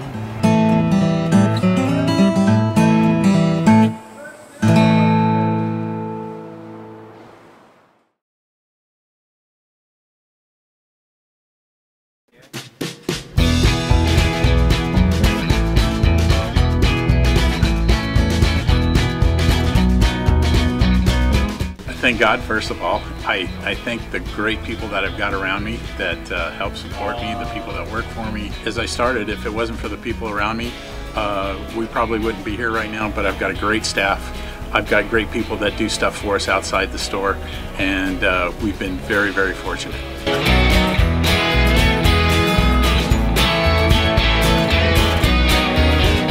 Our service is impeccable, and we just keep trying to get better every year. We can do online stuff for your teams, as well as, like I said, the screen printing, the embroidery. We also have 3 women that do extra sewing for us, like tackle tool on uniforms, or the bling or rhinestones for different shirts for the ladies. That's why we have certain racks just for certain schools, and the fun about that is that it turns into other schools that may come in here that aren't as close, that we can do stuff for them as well. We've had very, very good customers throughout the years, and it's just been a blast.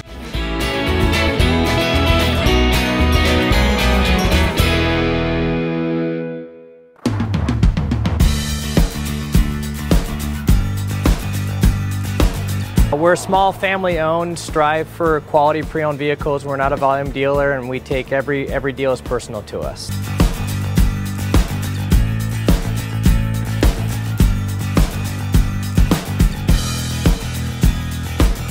We're a low-stress environment. We're not a pressure sales house. If you want to shop us, you're more than welcome to shop us. We have, like I said, great rates, competitive financing, a lot of one-owner, clean Carfax, clean title vehicles. As you see, we have Carfax everywhere. That's most important to us, to educate our customers before they make a purchase.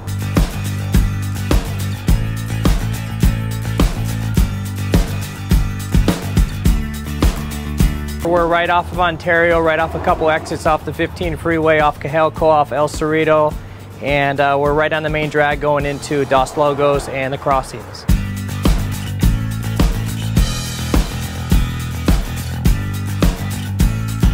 We have great financing, we have great lenders that we're using. We do buy, sell, trade, cash for your car. Whatever we need to do to help accommodate the customer, that's what we're here for.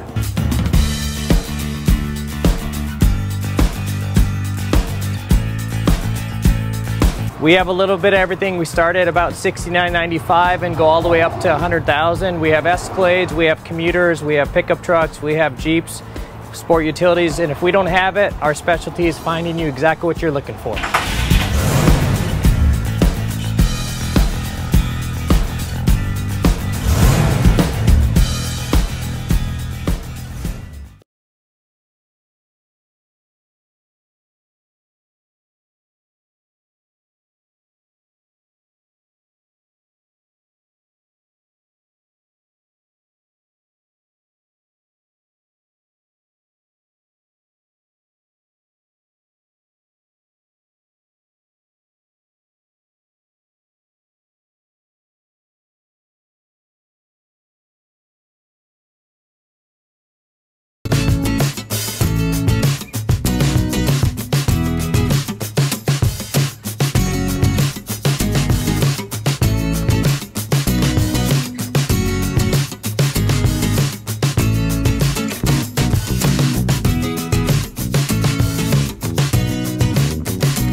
Fernandez and Jeff Corum.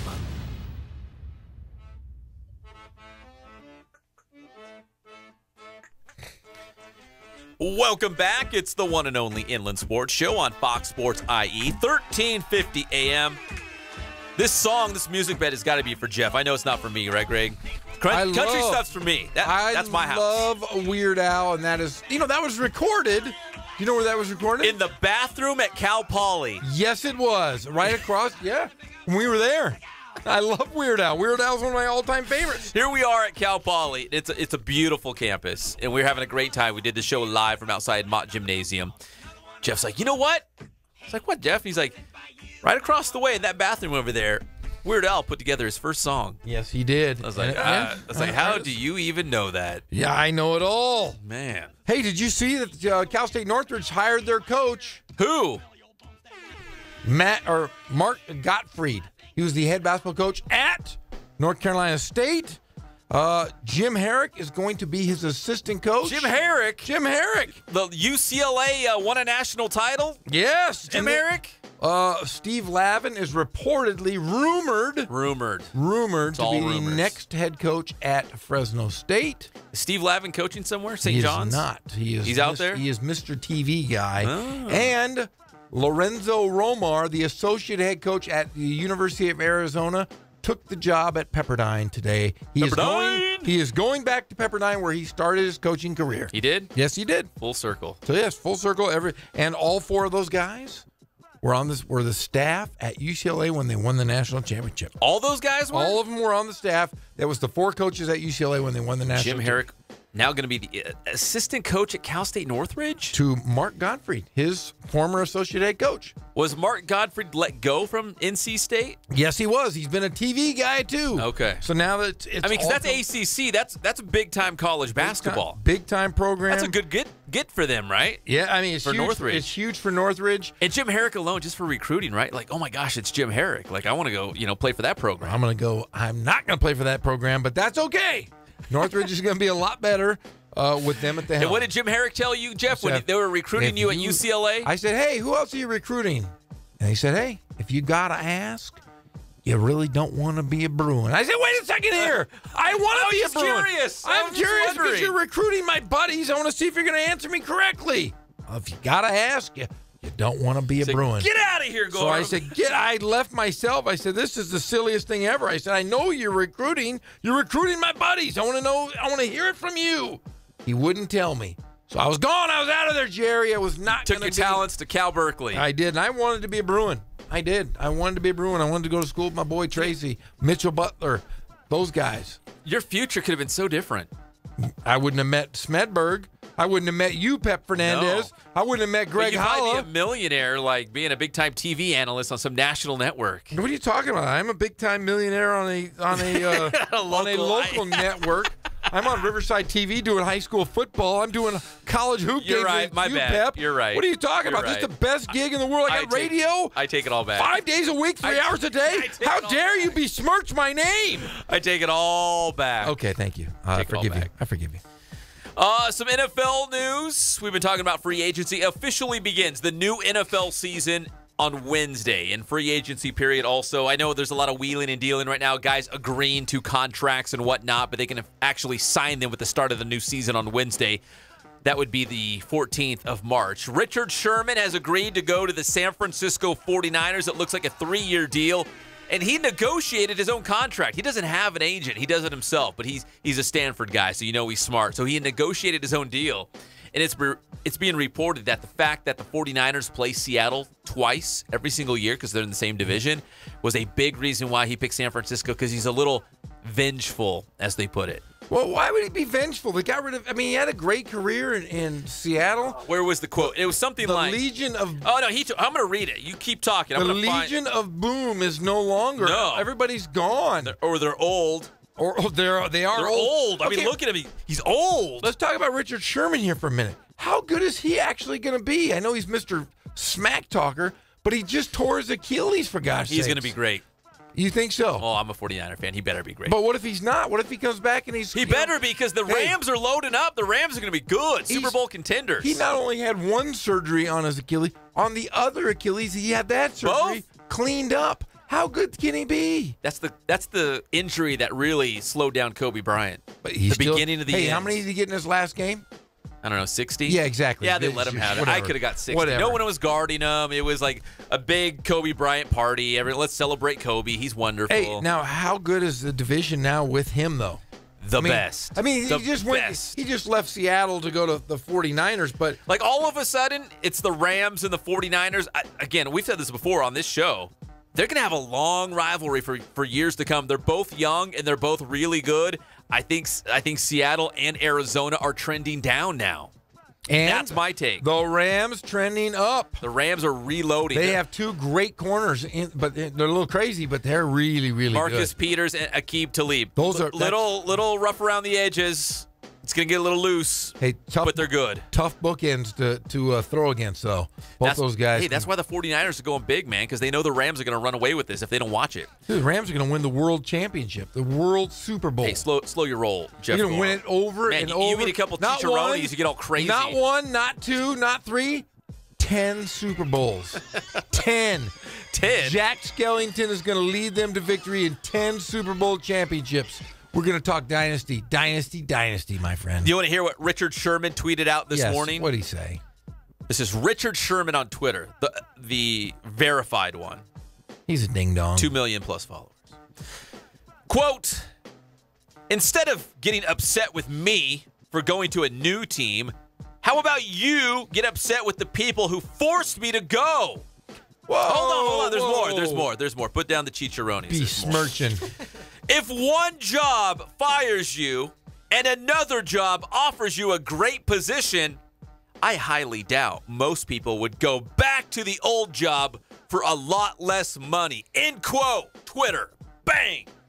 So Pete Carroll didn't offer him any money. Apparently not. How much is he getting, though, from I think it's like 3 years, like $37 million, something like that. So, but none of that's guaranteed because it's football money. I think it's like 20. I don't know. Jeff, you put me on the spot. I don't have the numbers. It'll be like $4 million guaranteed. Can you Google that? He's going to rip Richard Sherman contract. And he's going to be complaining, talking smack. Remember, who was the guy that he ripped? Who was the big? Remember when he ripped? Michael Crabtree. Oh, but Crabtree's no longer on the 49ers. No, that would have been funny though. Yes. That would have been really good. But man, what did he say? He can't guard me, so soon. Yeah, that was Crabtree. Yeah, Richard Sherman, get out of here. Good. I hope he gets whooped by the Rams. It's kind of like a homecoming for him. I know he's a Southern California guy, but he played at Stanford, so now it's.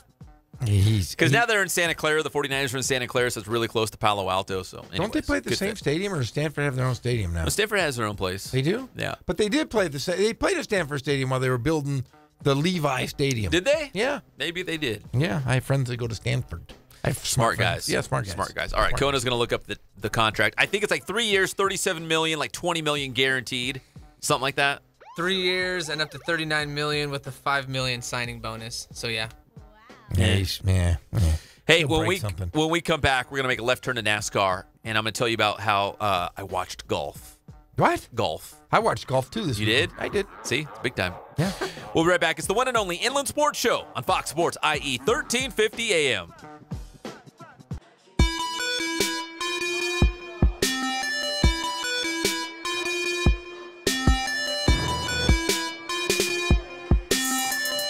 I played once upon a time at Centennial High School. I was actually on the first ever CIF championship team back in 2000, and then my senior year we won it again.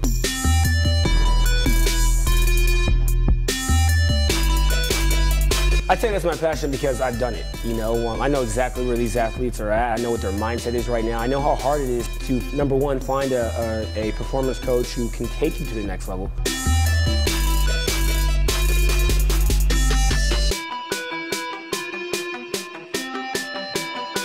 What sets us apart has to be, you know, how we work with our athletes and what we know.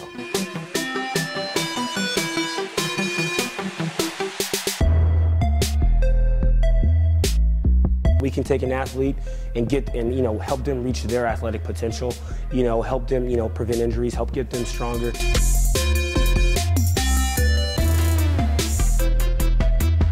I know every single athlete who steps into this gym. I know exactly where they're at, and I'm going to progress them every week. If you're not getting results, then, you know, really what's it about? We're going to deliver something that's measurable, you know, in terms of speed, power, you know, strength, agility.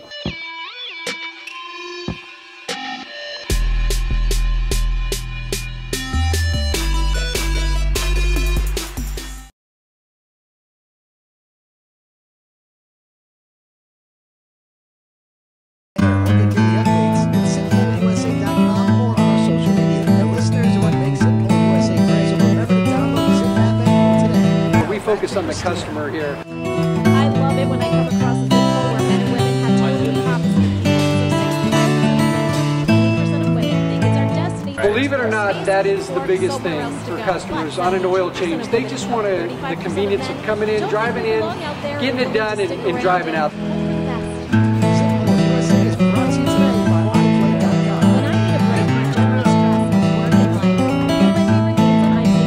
Just greet them, get them going, and they're done in about 10 minutes or so.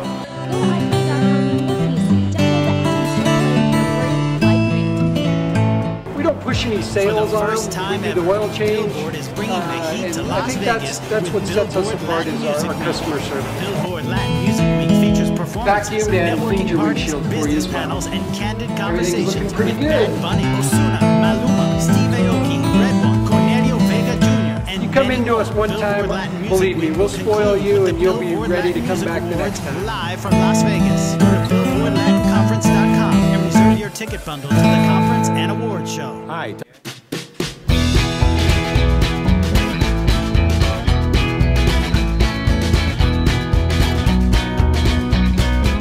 Thank God, first of all. I thank the great people that I've got around me that help support me, the people that work for me. As I started, if it wasn't for the people around me, we probably wouldn't be here right now, but I've got a great staff.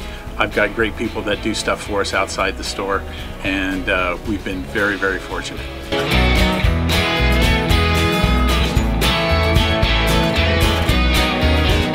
Our service is impeccable, and we just keep trying to get better every year. We can do online stuff for your teams, as well as, like I said, the screen printing, the embroidery. We also have 3 women that do extra sewing for us, like tackle tool on uniforms, or the bling or rhinestones for different shirts for the ladies.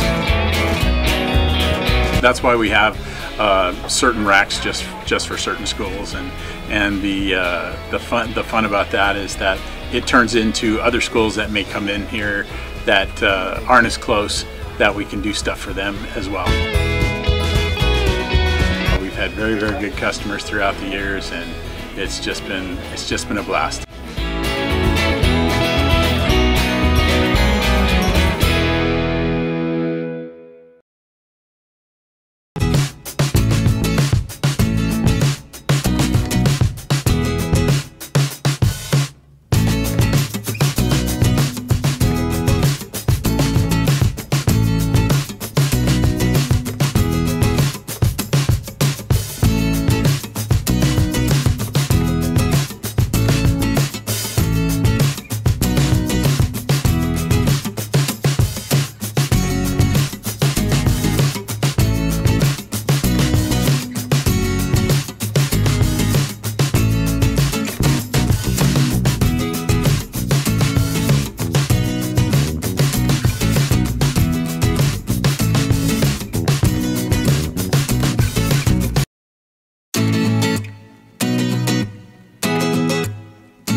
Playoffs. Doesn't it look like I am ready? I am always ready.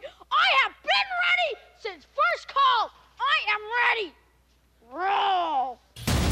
We're back to the Inland Sports Show. Here are your hosts, Pep Fernandez and Jeff Corum. Welcome back to the Inland Sports Show on Fox Sports IE, 1350 AM. We're brought to you by Spoiled. Quick quality oil change. Ken Sporting Goods. Boost performance training with Coach Ray Bass. And Catalano Motors in Corona off of Temescal Canyon Road. Wait, so hold on. You said Larry Nance? Larry Nance What's going on? Jr. What a jackass. What happened? I'm telling you, do you guys remember the story of my son at Disneyland? Yes, but maybe we should have a refresher here, because now that we're big-time weekdays. Okay, we go to Disneyland last year, and we are in line at the Great Mine Ride of, what is that ride called? The Thunder Mountain. Thunder Mountain. Big Thunder Mountain. Thunder Mountain. And Connor sees Brooke Lopez and notices him and says, "Dad, I think that's Brooke Lopez." And I said, well, let me look at him. Oh, yeah, it is him. It's his hair. I noticed it. So Connor goes, I want to go and ask him for an autograph or a selfie. I just want to say, I want an autograph from him. So we're in line, and he walks right next to him, and he goes, "Excuse me, Mr. Lopez. I'm a big, Mr. Lopez. Yeah, lot of respect. Yeah, I'm a big fan of yours. I would love to have an autograph." And what did Brooke Lopez say to him? Yes. No. No. He looked at him and just said no and turned his back to my son, who's the cutest little guy ever. Yes. He's a cute little 11-year-old, was 10 at the time. And he said no. And I wanted to go, you make, millions, $18 million a year. My son is the only person in the entire Disneyland that knows who the heck you are. Nobody knows who you are. You jerk. So there's no love for Lopez. Remember the hashtag? No love for Lopez. Well, it gets better. Uh-oh. It does? Larry Nance Jr. Is that the guy who played for the Lakers? Yes. Is he with Cleveland now? Yes. Got traded. They were at UCLA. They were doing a shoot-around before the game yesterday, I believe. Because they played the Lakers. Yeah. So this young boy, his mom is videotaping him. He sees Larry Nance. Oh, there's video of this? There it is all over. This is what made me think of No love for Lopez. No love for Lopez. This kid, cute little boy as well, runs over to Larry Nance Jr. and says, "Hey, can I have an autograph?" And he said no. Looked at him and said no and kept walking. What? There is video. The kid is... Oh, go ahead. No, we're good. That's exactly right. But then the kid went up to Kevin Love. Yeah, Kevin Love. And Kevin Love greeted him and signed an autograph. And Larry Nance didn't even look his way. Yeah, Larry Nance didn't even. He just said no, kept walking. But like you said, Kevin Love signed the kid's basketball and stood there and talked to him as he signed it and walked with the young man and Larry Nance Jr., who no one gives a crap about. No, but here's the deal. Son of a... I know these professional athletes, they're real people too. He might have been in a hurry. He could have. No! You got to see the video. I'm just saying. Listen, we all have bad days. No! He could have been in a bad mood.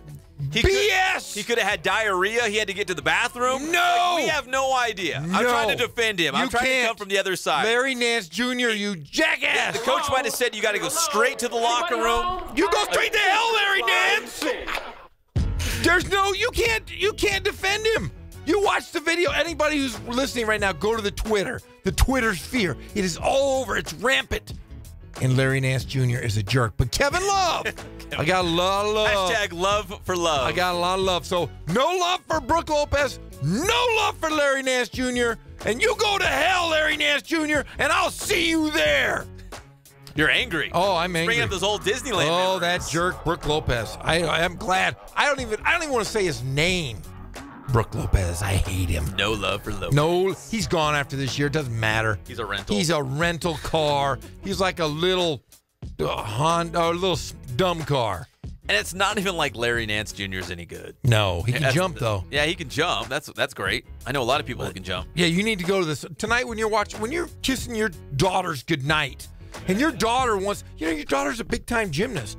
And she says, I want to, that's like her going up to Nadia Comaneci and say, Nadia Comaneci. Simone Biles. How about Simone Biles? Oh, she loves Simone Biles. She loves Simone Biles. And she goes up to Simone Biles and she says, Simone Biles, Miss Simone Biles, I love your body of work.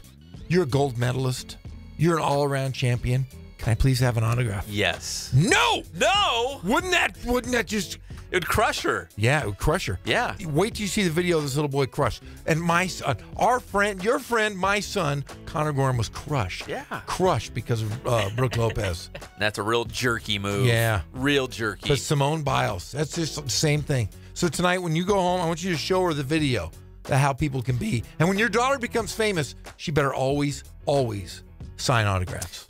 My daughter was a little bummed out because I messaged Simone Biles on Facebook. You did? So I thought, now that we're big Fox Sports radio hosts, maybe she'd get back to me. And I did she? Wrote a very lovely little message saying my daughter's a huge fan. She's a gymnast. She's now competing. Never heard back from her. She's a jerk too. But my daughter, Simone Biles, you're going straight to hell. You're going to hell, Simone Biles. There was a couple of days, maybe the good part of a week, where my daughter would ask me every day, "Did you check Facebook? Did Simone Biles write you back?" She's a jerk too. She's not on my. I was no love for Biles. No love for Biles. I almost wanted to say, write a little message back from her. Oh yeah, she said good luck, keep with it. But I was like, I can't do it. I can't. Nadia Comaneci wouldn't have done that. No. Never. No. Name another. Can you name another gymnast? Kim Zemeskel. So Kim Zemeskel would have never done that. Who's the other one? Allie Raisman. Allie Raisman. Yeah. Oh, she might have said no. No. She's got an attitude. Does she? Yeah, she's angry. Yeah. She's angry. The Flying Squirrel. Gabby Douglas. Gabby Douglas. I bet Gabby Douglas would say yes. Why don't you reach out to Gabby? Not Simone Biles. No love for Biles. No love for Lopez. No love for Biles. No love for Nance. It's not like she probably doesn't get thousands of messages. It doesn't matter. You're a big time sports guy. That's on Fox right. Sports. That's right. We're on Fox Sports. Yeah. Hey, the newspaper. Jim Alexander. I have a little gripe with him. You do? I do. A little gripe Why? with Jim Alexander because he quoted us or said that we were the ones that broke the story. We did. Of the UCR, but he didn't put Fox Sports. He put Cube. He put. Oh, the call letters. K-U-B-E. No. It needs to be. I would like a retraction. But it did say Inland Sports Show. It did. But Jim Alexander, when he comes in, I'm going to go, hey. Get it right. Get it right, man. Sports. We are Fox Sports, the Cube. The Cube. 1350 IE. Welcome to the Cube. Yeah, he said the Cube. I'm like, whoa. No one knows who the Cube is. Nobody knows. Yeah, but yeah. There we go. I just and you're angry. All those angry. deep old memories from Disneyland. With Simone Biles is no longer my favorite. Oh, no. I'm getting texts. I did message her. Yeah, that's a true story. I did message her. Yeah, people are asking my daughter. I got people asking me right now who's getting the Arlington High School job. Arlington High School. How does that come job? up? Yeah. People always know that we're like psychiatrists. We do know every job. Everyone tells us their deepest, darkest secrets because they know we can keep a secret. No, we have kept them. Oh, we've got lots of secrets. But yeah, if anyone knows who Arlington's going to be their next head football coach, it'd be us, and we keep our lips sealed. That's how we know everything. Because if we just we're bumping our gums and saying everything we know, no one will tell us anything. Did you say bumping our gums? Yeah. What, you have no teeth? Gumming. You're like bumping our gums, man. But we've been told many times about jobs. We knew lots of jobs. Hey, we knew Steinberg had the job. Hey, did you hear Steinberg's going to Beaumont? Yeah. Tim Hatch. We knew it 4 months before he got it yet. He messaged you a week after. He's like, hey, did you hear? Hey, what about Steinberg to Beaumont? Did you hear about that one? Yeah. Yeah, we did because we broke the news on the show. So yeah, I guess we did. But we knew about it even before then. Yes. Yeah, we knew it. Yeah. Oh, there's more on that. I wish I could say. All right, I'm sorry. Okay, go on. I'm sorry. Hey, we got to turn left to NASCAR. Okay, NASCAR. My boy, Kevin Harvick. I did a live shot wearing puka shells with Kevin Harvick way back when. 3 straight Cup wins. He won at Phoenix yesterday. Now they roll into Fontana this week. Kevin Harvick trying to make it 4 wins in a row. So NASCAR coming to Southern California. You know what I don't like? What? It's when they do all the promotional work. They say NASCAR going Hollywood. I'm sorry, man. Fontana's not Hollywood. We're so far from Los Angeles. Hey, it's Fontucky. It's Fontucky. I love Fontana, but it's not Hollywood. It's not L.A. But no. they like to pin it as, NASCAR's going to L.A., the beaches, the palm trees, Hollywood. So, no, man, we're out here in the IE holding it down. How many races have they had so far this year? Have they, like 6, 7? No, they have not. There's only 5. 3. 5. Didn't he win all of them? No. He's won 3 in a row, though. Who's the guy that won the big one? Will you look that up, Cono? Can you find that out? I bet you they've had 5. It was the guy who was number 3. He won the first run, remember? Austin Dillon. Whatever. Is Lightning McQueen going to be in this weekend? Well, he might. We're in Hollywood. We're in Hollywood. Chip Hicks? Who? Chip Hicks. Is that another one of those guys? That's the guy that he battled for the. That was his name? Yeah, in the first one. The other two movies stunk, but that first number one, 3 was good. The number 3 the last one. That was terrible. It was? Yeah, it was just terrible. But the ride's really fun. Yeah, that's the best ride. That's a good fun. one. Yeah. Except you got to wait 7 hours to get on the ride. You got to get fast. Okay, let's go back to the I'm sorry, I was thinking of Piston Cups. But never mind. It's the Phoenix. Never mind. Hey, that was Mater. That was Mater. Auto Club 400 this week at Fontana. And I just looked at the forecast. Rain on Saturday, rain on Monday. So that's good then. So if you're going to sneak in the Cup race on Sunday, I guess we're okay, but we'll have to see how it kind of pans out. Because, again, the weather app is always wrong. So are there any Mormon racers? Because they can't race on Sundays. I don't know. That's a good question. I'm going to look that up. Look it up. Hey, Google alert. Call and find out, see if there's any Mormon Google racers alert. in NASCAR. I want to know because they'd be breaking their laws. Kevin Harvick is the guy to beat. 3 straight Cup wins. I have not seen Kevin Harvick since I almost crashed a stock car. Remember I told you that story? Yes. Kevin Harvick was doing this big dirt track race, and I ran in some celebrity race they had, and they gave me a rear-wheel drive car. Hello there, Mr. Celebrity. What were you driving? What were you driving, Pep Fernandos? What kind of car was it? Was it a Lamborghini? Was it a Rolls Royce? Was it a Porsche? No. What was it? Was it a Chevy? Was it a Ford? Do you know what Ford stands for? Do you know? What? It's a bad acronym. I can't really say it because it's bad. Oh, it's really bad. Oh, yeah, but what kind of car did you drive around that dirt track of yours? Are you from Italy? Like you sound like Luigi from Cars. I'm just Luigi really wealthy. I'm super rich. Super rich. I don't race on dirt. I race on the Autobahn.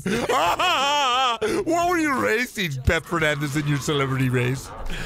Just a little stock Tell car. us about your celebrity race. Did you win or did you lose? I almost wrecked. I almost lost. Did you have front-wheel drive or back-wheel drive? Rear-wheel drive. The only car with rear-wheel drive. Rear-wheel.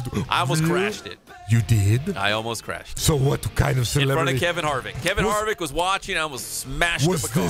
Was this race in Hollywood? Yes, all the big celebrities. Was it in Monte Carlo where all the rich and wealthy? Where was this race? Canto Bites. Where's Canto Bites? I've never heard of Canto Bites. Where is all Canto the Bites? rich elite. Where hang is out in this? Canto Bites. Where is this? Is it in Europe? It's in Star Wars.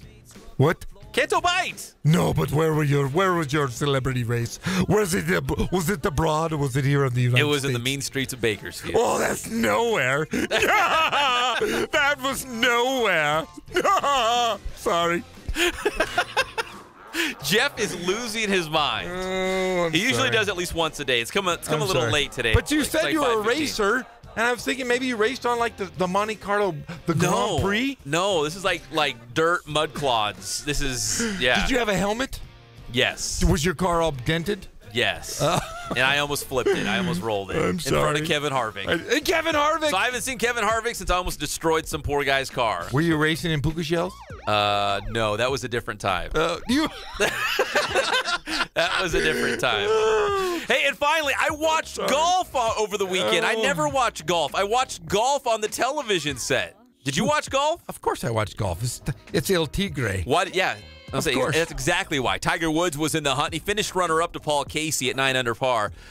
But the fact that he was even near the top of the leaderboard on the final day, like I was watching. And that's all golf wants. They just don't want Tiger to be in the hunt. I only watched Saturday. Was he wearing his red shirt, black pants, black hat yesterday? He also had pink on. Did you guys see him wear pink? No. What the I hell? think that was on Saturday when you watched. Yeah, but I'm colorblind. Oh, it was like a nice pink and like gray combo. A hue. That's fine. A red hue. You have no idea what he wore. Oh yeah, I can tell you right now. It's like he wore like purple and brown. It was like a weird combo. But mix. isn't he supposed to wear on? Yeah, that's what he Sundays? wears on Sundays because it's like blood in the water, like a shark. Black hat. Yeah. The red shirt, the black pants. Tiger And Woods. the Nikes. Oh yeah. He has not won on the PGA Tour since 2013, but now people are optimistic that Tiger's turned a corner. He knows how to compete. What if he's gonna be back? Wouldn't that be kind of cool? You know what? Is he a good guy off the course? Probably not. He seems like a real jerk. No, but he's hanging out with Simone Biles, Brooke Lopez, and Larry Nance in hell. Yeah. Yeah. But there's a spot for him. But that's the only reason I watch. It's the only reason you watch. Yeah. Like, a lot of people only tuned in because they want to see, whoa, is Tiger Woods really back? I mean, when was the last time he won? 2013? 2013 was the last time he won a PGA event. There's a lot of young people that didn't really ever experience Tiger Woods. So you got to think about that. A lot of people haven't experienced this Tiger Woods phenomenon. No. And now he's coming back. I hope he wins the Masters. I want to see he and Phil Mickelson battle it out. Oh, like old school, like turn back the clock. Phil Mickelson. Yeah, remember those commercials he was in where he had it was for like a drug company? Do you remember those? And he had the crazy eyes. His eyes looked like they were open like saucers. Yeah, that's only, man, I do. I want to see Tiger Woods come back to the Masters and win it all. I want to see a complete comeback. I don't know if Pep is doing something over here. I'm blanking it out. Okay, here we go. I'm blanking it out. Tiger Woods, though, making a run, got second this week. Yes. So he's back. Hopefully. Yeah, Hopefully. I know there's a lot of critics out there saying, whoa, slow your roll, pump your brakes. It's only one tournament. But if you're a golf fan and you want to care and you want to watch golf on TV, it was enough. It was enough sample size to be like, okay, next time I see Tiger Woods in a PGA event, I'm going to watch because you know what? He might be back. And the fact that he might be back is good enough. Well, it's good for golf. I mean, you think about all the clubs they sold when he was at the peak. Everybody was playing golf, and then he got beat up by his wife and went crazy and slept with a bunch of porn stars and went nuts. Lindsey Vonn, yeah, she looks like one. But I mean, she's a downhill skier. They're basically the same thing as a porn star. That's what I've heard. And yeah. Yeah, Lindsey Vonn, she's wacky, But yeah, Tiger Woods, he's back. I'm glad, but yeah, he went off the rails like I just did. But he could be back. He could, and that's the good news if you're a golf fan. Yes, very good news. When we come back, we'll talk more about the NCAA Tournament. March Madness is here. We'll talk about some of those juicy first-round matchups you might see on Thursday or Friday. We'll be back. It's the one and only Inland Sports Show on Fox Sports IE, 1350 AM.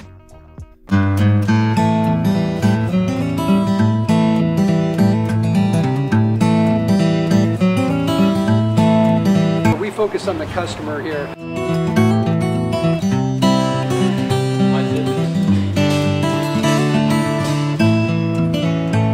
Believe it or not, that is the biggest thing for customers on an oil change. They just want the convenience of coming in, driving in, getting it done, and driving out.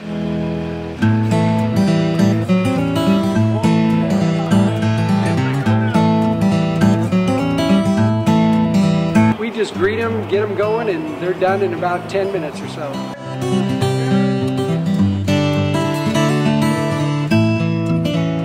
We don't push any sales on them. We do the oil change, and I think that's what sets us apart is our customer service. Vacuumed and cleaned your windshield for you as well. Everything's looking pretty good.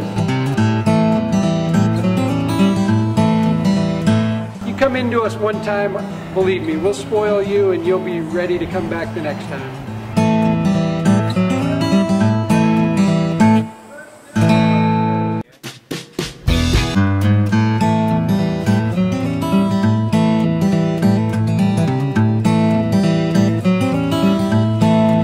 We focus on the customer here.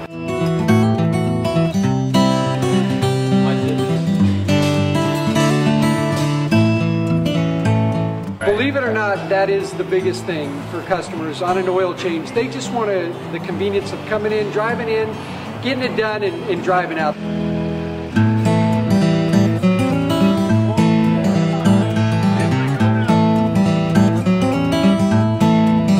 We just greet them, get them going, and they're done in about 10 minutes or so.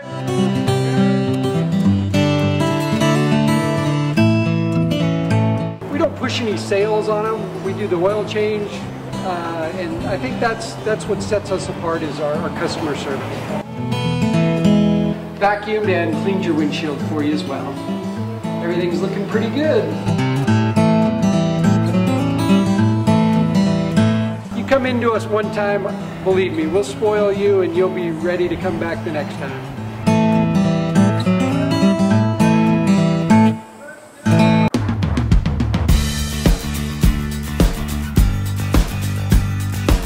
We're small, family-owned, strive for quality pre-owned vehicles. We're not a volume dealer, and we take every deal as personal to us.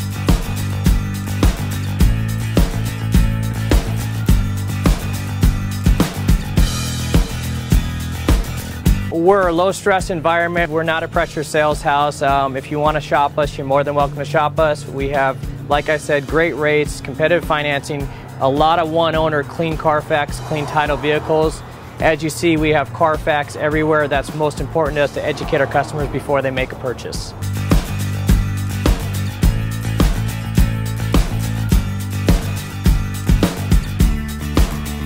We're right off of Ontario, right off a couple exits off the 15 freeway, off Cajelco, off El Cerrito, and we're right on the main drag going into Dos Logos and the crossings.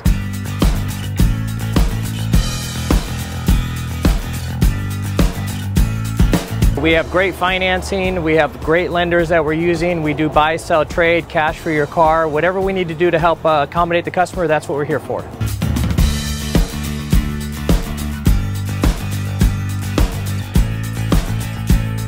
We have a little bit of everything. We start at about $69.95 and go all the way up to $100,000. We have Escalades, we have commuters, we have pickup trucks, we have Jeeps, sport utilities, and if we don't have it, our specialty is finding you exactly what you're looking for.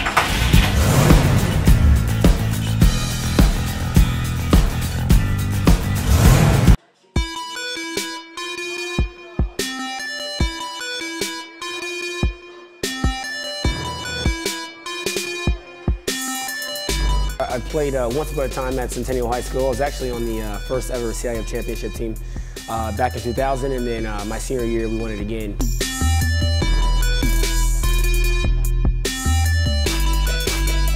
I'd say that's my passion because I've done it. You know, I know exactly where these athletes are at. I know what their mindset is right now. I know how hard it is to, number one, find a performance coach who can take you to the next level.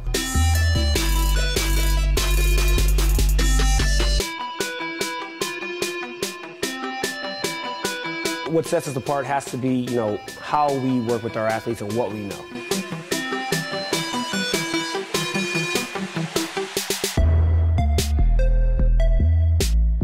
We can take an athlete and you know, help them reach their athletic potential, you know, help them, you know, prevent injuries, help get them stronger.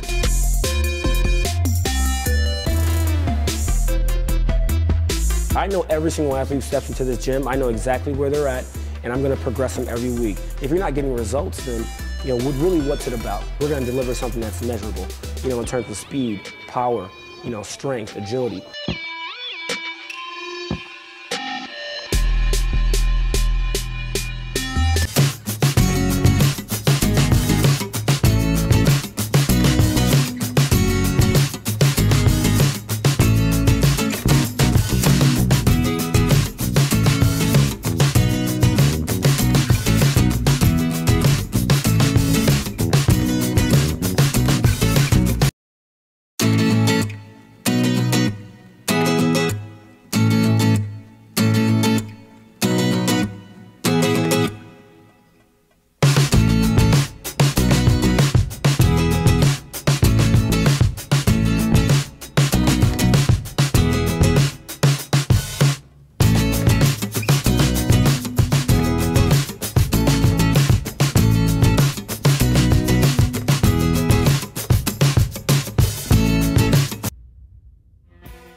Welcome back to the Inland Sports Show, Fox Sports IE 1350 AM. I just saw the video of Larry Nance Jr. just dissing that kid trying to get an autograph. There's video of it, so it makes it so much worse. He's got to come out and say something. Man, give the kid some swag. Find out who he is and just give him everything and apologize. Yeah. Brooke Lopez didn't apologize, that jerk, and we put it out there. Yeah. Simone Biles, she didn't. I think I hate her, too, and I used to like her. Simone Biles. Yeah. She's like very... Maybe I'll message her again. Maybe I'll give her a second chance. Give her a second chance. We'll give her a shot. I'll give Brooke Lopez a shot. You will? I will. I'll reach out to her. But that was like a first-person experience for you. I was so mad. That was a real jerk move. Yeah, and he was with his girlfriend, and her face was like, are you kidding me? Did you just say no to that kid? And he just didn't care. He's a Disney guy. He loves Disney. I saw him in an interview. Oh, I love Disney and all this. How could you do that to a child? You don't love Disney? If you're mean to kids, you don't like Disney. No, you're not. You shouldn't even be in the Magic Kingdom. You should be over at Knott's Berry Farm or Castle Park. Yeah, you know what? You should be banned from Disney and That's be right. banished to Castle Park. Have you guys ever been to Castle Park? Have you, Pep? Where's that one? Over there by between La Sierra and Tyler Mall? I don't think so. What's wrong with you? No, I don't think I have. What kind of person are you? Have you ever been to Fiesta Village? Where's that one? Is that the one in Colton? It's over by you, Or Grand Terrace? Yeah. You never been there either? I don't think so. They have a outdoor roller skating rink. They do? Yeah. No, I haven't been there either. I think you and I should go roller skating. Take the family. You want to take the kids? Oh, no, not You really. and I will take you. We'll let the wives go get their nails done or something. You and I take the kids and we'll go roller skating. We took our son and daughter can bond. Oh, because we're going to be related someday. That's right. You want to go? Come on, let's go roller skating. I took the kids roller skating with a school function about, I don't know, 2 or 3 months ago. Yeah? They hated it. They did? They hated it. They wouldn't with my kids. No. They could roller skate with the Gorham boys. Oh, Your boy, 3 that girls sounds like a and good my time. 3 boys. Sounds like a really and good then time. you and I, we could partner skate. we could roller skate into some disco. It'd be great. I don't know. That doesn't sound that fun to me. Come on. How about ice skating? We've tried that too. You know how they do the, is it the Queen Mary? The big boat? Yes. Queen that's a Mary, big and boat. they have the outdoor It's a big ice boat. skating ring. Yeah. During, what's it called? Blizzard or Freeze You or mean whatever they call You it. mean Christmas? No, they have, during that time, it's around winter. You mean Christmas? no, the whole thing they have there. It's called like Blizzard or Freeze or whatever they call it. Or Christmas. And they have like the have you been there where they have all the big ice sculptures and the ice skating ring? Is this in the big dome where they used to have the spruce goose? Yes, but the ice skating rink was on the outside, and we tried that, and they didn't like that either. They didn't? No. Well, what can our kids do together? I don't know. Hunt. Yeah, we got to figure out something. Come on, let's go back to sports. I'm sorry. I've lost my mind. Real quick, let's touch on some of these NCAA tournament games. Interesting matchups. The number 1 seeds are Xavier, Kansas, Virginia, and Villanova. And Jeff, before the show, I said, I feel like there's 2 untouchables. 2 number 1 seeds that you can't touch, you can't mess with. I want to see if you and I are on the same page. Of those 4 number 1 seeds, of those 2, which ones you're like, okay, those are no-brainers. Those Villanova, Virginia. Yeah, we're on the same page. I was hoping we were going to disagree, but we're not. No. And Xavier, I'm not a big fan of Xavier. I'm still, I don't want to give away all my secrets because we're doing our sheet of that's integrity. right. Okay, let's not get too far. So tomorrow we'll go through after we turn in our sheets because there's a lot of ears listening right here in this room. Greg's never filled out a bracket, and I don't want him to know. But I'll tell you what, there's a couple upsets that I like. San Diego State over is Houston, one of them. An 11 versus a 6. So I'll give you that one. Okay, that's fine. That one's free. Okay, here's my other. No, I don't want to give you that one either. That's a good one. I would say that UCLA will lose to St. Bonaventure in the first 4. I hate the first 4. Yeah, but hey, St. Bonnie's got some good guards. They do? Yes, they do. Why are you checking your phone? What do you your watch, your Apple Watch? You got like these secret notes, like people texting you. Is it the St. Bonnie coach? No, is it? It's Justin Norman because normally I go to Vegas with him, and he's really sad that I'm not going this year. I really could though. Now we're not on the air for Thursday. No, we got Thursday and Friday off because of the NCAA tournament. I'm going to give it to you. Ready? You are? Hold on, let me write Gonzaga. this down. Gonzaga's my dark horse. Gonzaga's got. It's not a dark horse. They're good. Hey, they're not. They went to the finals last year. Hey, but they're a number 4 seed this year. They're still going to be. They should have beat North Carolina last year. Oh, they should have. I don't want to give away my final 4. Hey, guys, I'm going to give you my dark horse. Villanova. They're the number 1. They're the number 1 overall seeded team. Do you think Virginia? Guys, here's my NBA sleeper. Golden State. You heard it here first. Hey, they're my second favorite team. Golden State Warriors. My Warriors are the second best team behind the Lakers. But hey, what do you think about this? Do you agree on the USC being snubbed? Should Arizona State be in the tournament? You give me one reason why they should be in the tournament. You can't. They were finished 9th in the Pac-12. I'm trying to think of a good reason. 9th in the Pac-12. 9th. They started off, they were ranked 3rd in the country at one point. Do you remember that? Yeah. Beginning of the year. You and I talked about this. Yeah. And then they were 9th in the Pac-12. They were bumped in the first round of the tournament. USC finishes 2nd. Darn near beat Arizona for the Pac-12 regular season championship. Yeah, it doesn't make any sense. They go to the Pac-12 championship game of the tournament, and they're shunned. That should be pretty much automatic. Why is Arizona State in that tournament? I don't know. I couldn't tell. Why? Why is Arizona State in that tournament? And I can't. I'm trying to think of a good case, and I can't. The only thing I can think of is just don't even put yourself in that position. It's almost like, okay, don't even wait until like, oh, we got to win this last game or two. There were games earlier in the season, especially in Pac-12 play, that they could have won, and that way when you got down to the end, it's a no-doubter. Like, you know what? We've already beat enough quality teams. Our resume speaks for itself, so regardless of how we finish in the tournament, in the conference tournament, it doesn't matter because we've already beat some really good teams. Don't wait until the end. That's my only suggestion. How does Oklahoma State not get in the tournament? That's another one of those. They beat Kansas twice. Twice! 2 quality wins. A #1 seed. And they're not in. Ridiculous. The NCAA, I think they said there was no agenda, but look at the teams that didn't get in. Louisville, Oklahoma State, and USC. What was the common denominator between those 3 schools? The FBI. There you go. But they said that had no bearing on the tournament. Makes brackets. you wonder, though, right? You're darn right it makes me wonder, because that was one of my teams. I thought USC would go very, very far in the tournament had they got in. Well, UCLA's got a first 4 game. I believe that's tomorrow night, isn't it? Against St. Bonaventure? So we got to get our picks in before then. Texas Christian University, in case you're wondering, because I know we have some TCU fans. They're going to play the winner of Syracuse and Arizona State. Yes. TCU. And then TCU, when their season's over, they're going to name their coach at UC Riverside. So yeah, we do have some fans now. We have fans. So now. when TCU season ends, whenever that may be, keep an eye on that one. Yes. TCU against the Syracuse Arizona State winner. So Syracuse and Arizona State, that's a play-in game too. Yes, that sounds crazy. But Syracuse shouldn't even be in there. They're bad. USC should have taken that spot. Is Jim Boeheim still the head coach? Yes, Jim Boeheim. He's been there a long time. Yeah, he's a ding dong. All right, we come back here on the Inland Sports Show, Fox Sports IE 1350 AM. We will talk about a local football team getting the rings today, the champions, and also the big watch party that Jeff's going to be at. Are you going to be like emceeing it? Are you like the Grand Marshal? No, I'm going to be at home. With your big burger, right? Yeah, no, I can't. I'm going to have a heart attack today. I feel it. Ugh. All right, we'll be right back. It's the one and only Inland Sports Show on Fox Sports IE 1350 AM.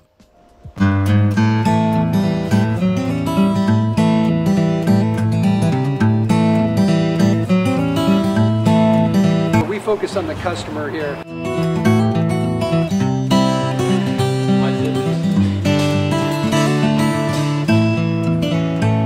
Believe it or not, that is the biggest thing for customers on an oil change. They just want the convenience of coming in, driving in, getting it done, and driving out.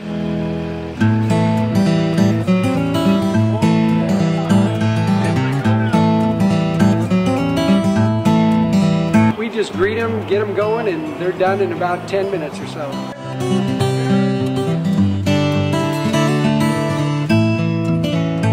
We don't push any sales on them. We do the oil change, and I think that's what sets us apart is our customer service. Vacuumed and cleaned your windshield for you as well.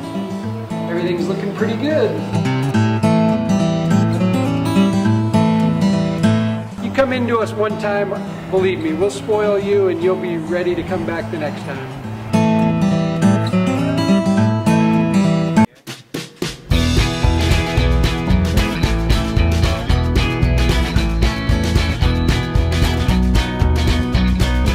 Thank God, first of all. I thank the great people that I've got around me that help support me, the people that work for me. As I started, if it wasn't for the people around me, we probably wouldn't be here right now, but I've got a great staff.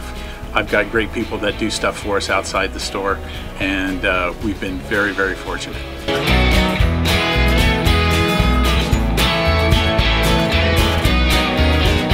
Our service is impeccable, and we just keep trying to get better every year.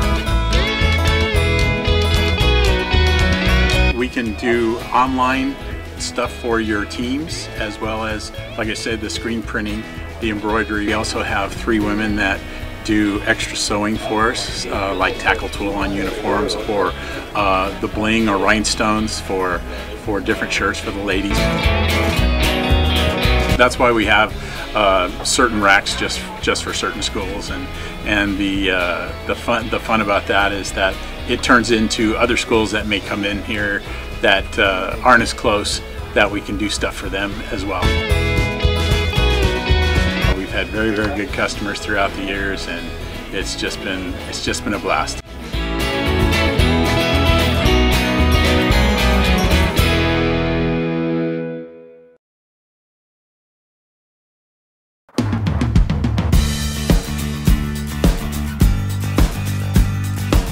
We're small, family-owned, strive for quality pre-owned vehicles. We're not a volume dealer, and we take every deal as personal to us.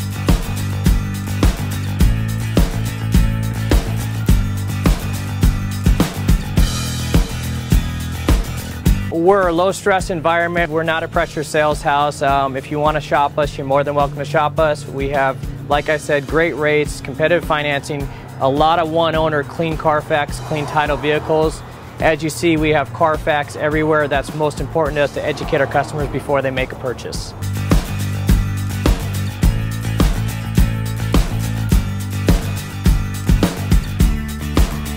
We're right off of Ontario, right off a couple exits off the 15 freeway, off Cajalco, off El Cerrito, and we're right on the main drag going into Dos Logos and the crossings.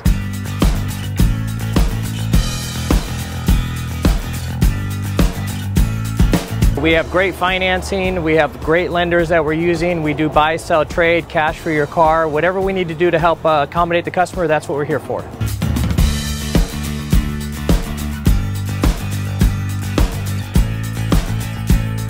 We have a little bit of everything. We start at about $69.95 and go all the way up to $100,000. We have Escalades, we have commuters, we have pickup trucks, we have Jeeps, sport utilities, and if we don't have it, our specialty is finding you exactly what you're looking for.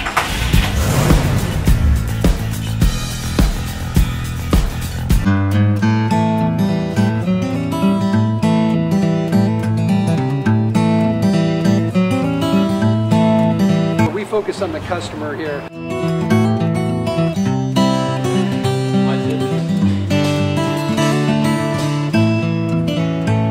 Believe it or not, that is the biggest thing for customers on an oil change. They just want the convenience of coming in, driving in, getting it done, and driving out.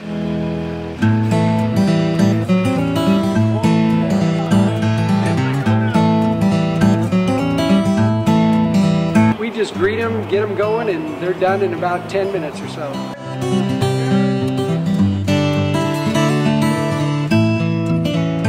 We don't push any sales on them. We do the oil change, and I think that's what sets us apart is our customer service.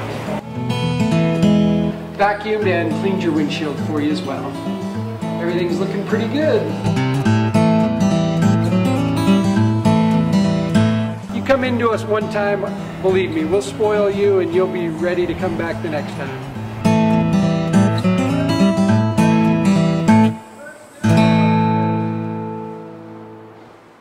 I live it. Give, advocate, volunteer. Live United. Go to liveunited.org. Brought to you by United Way and the Ad Council.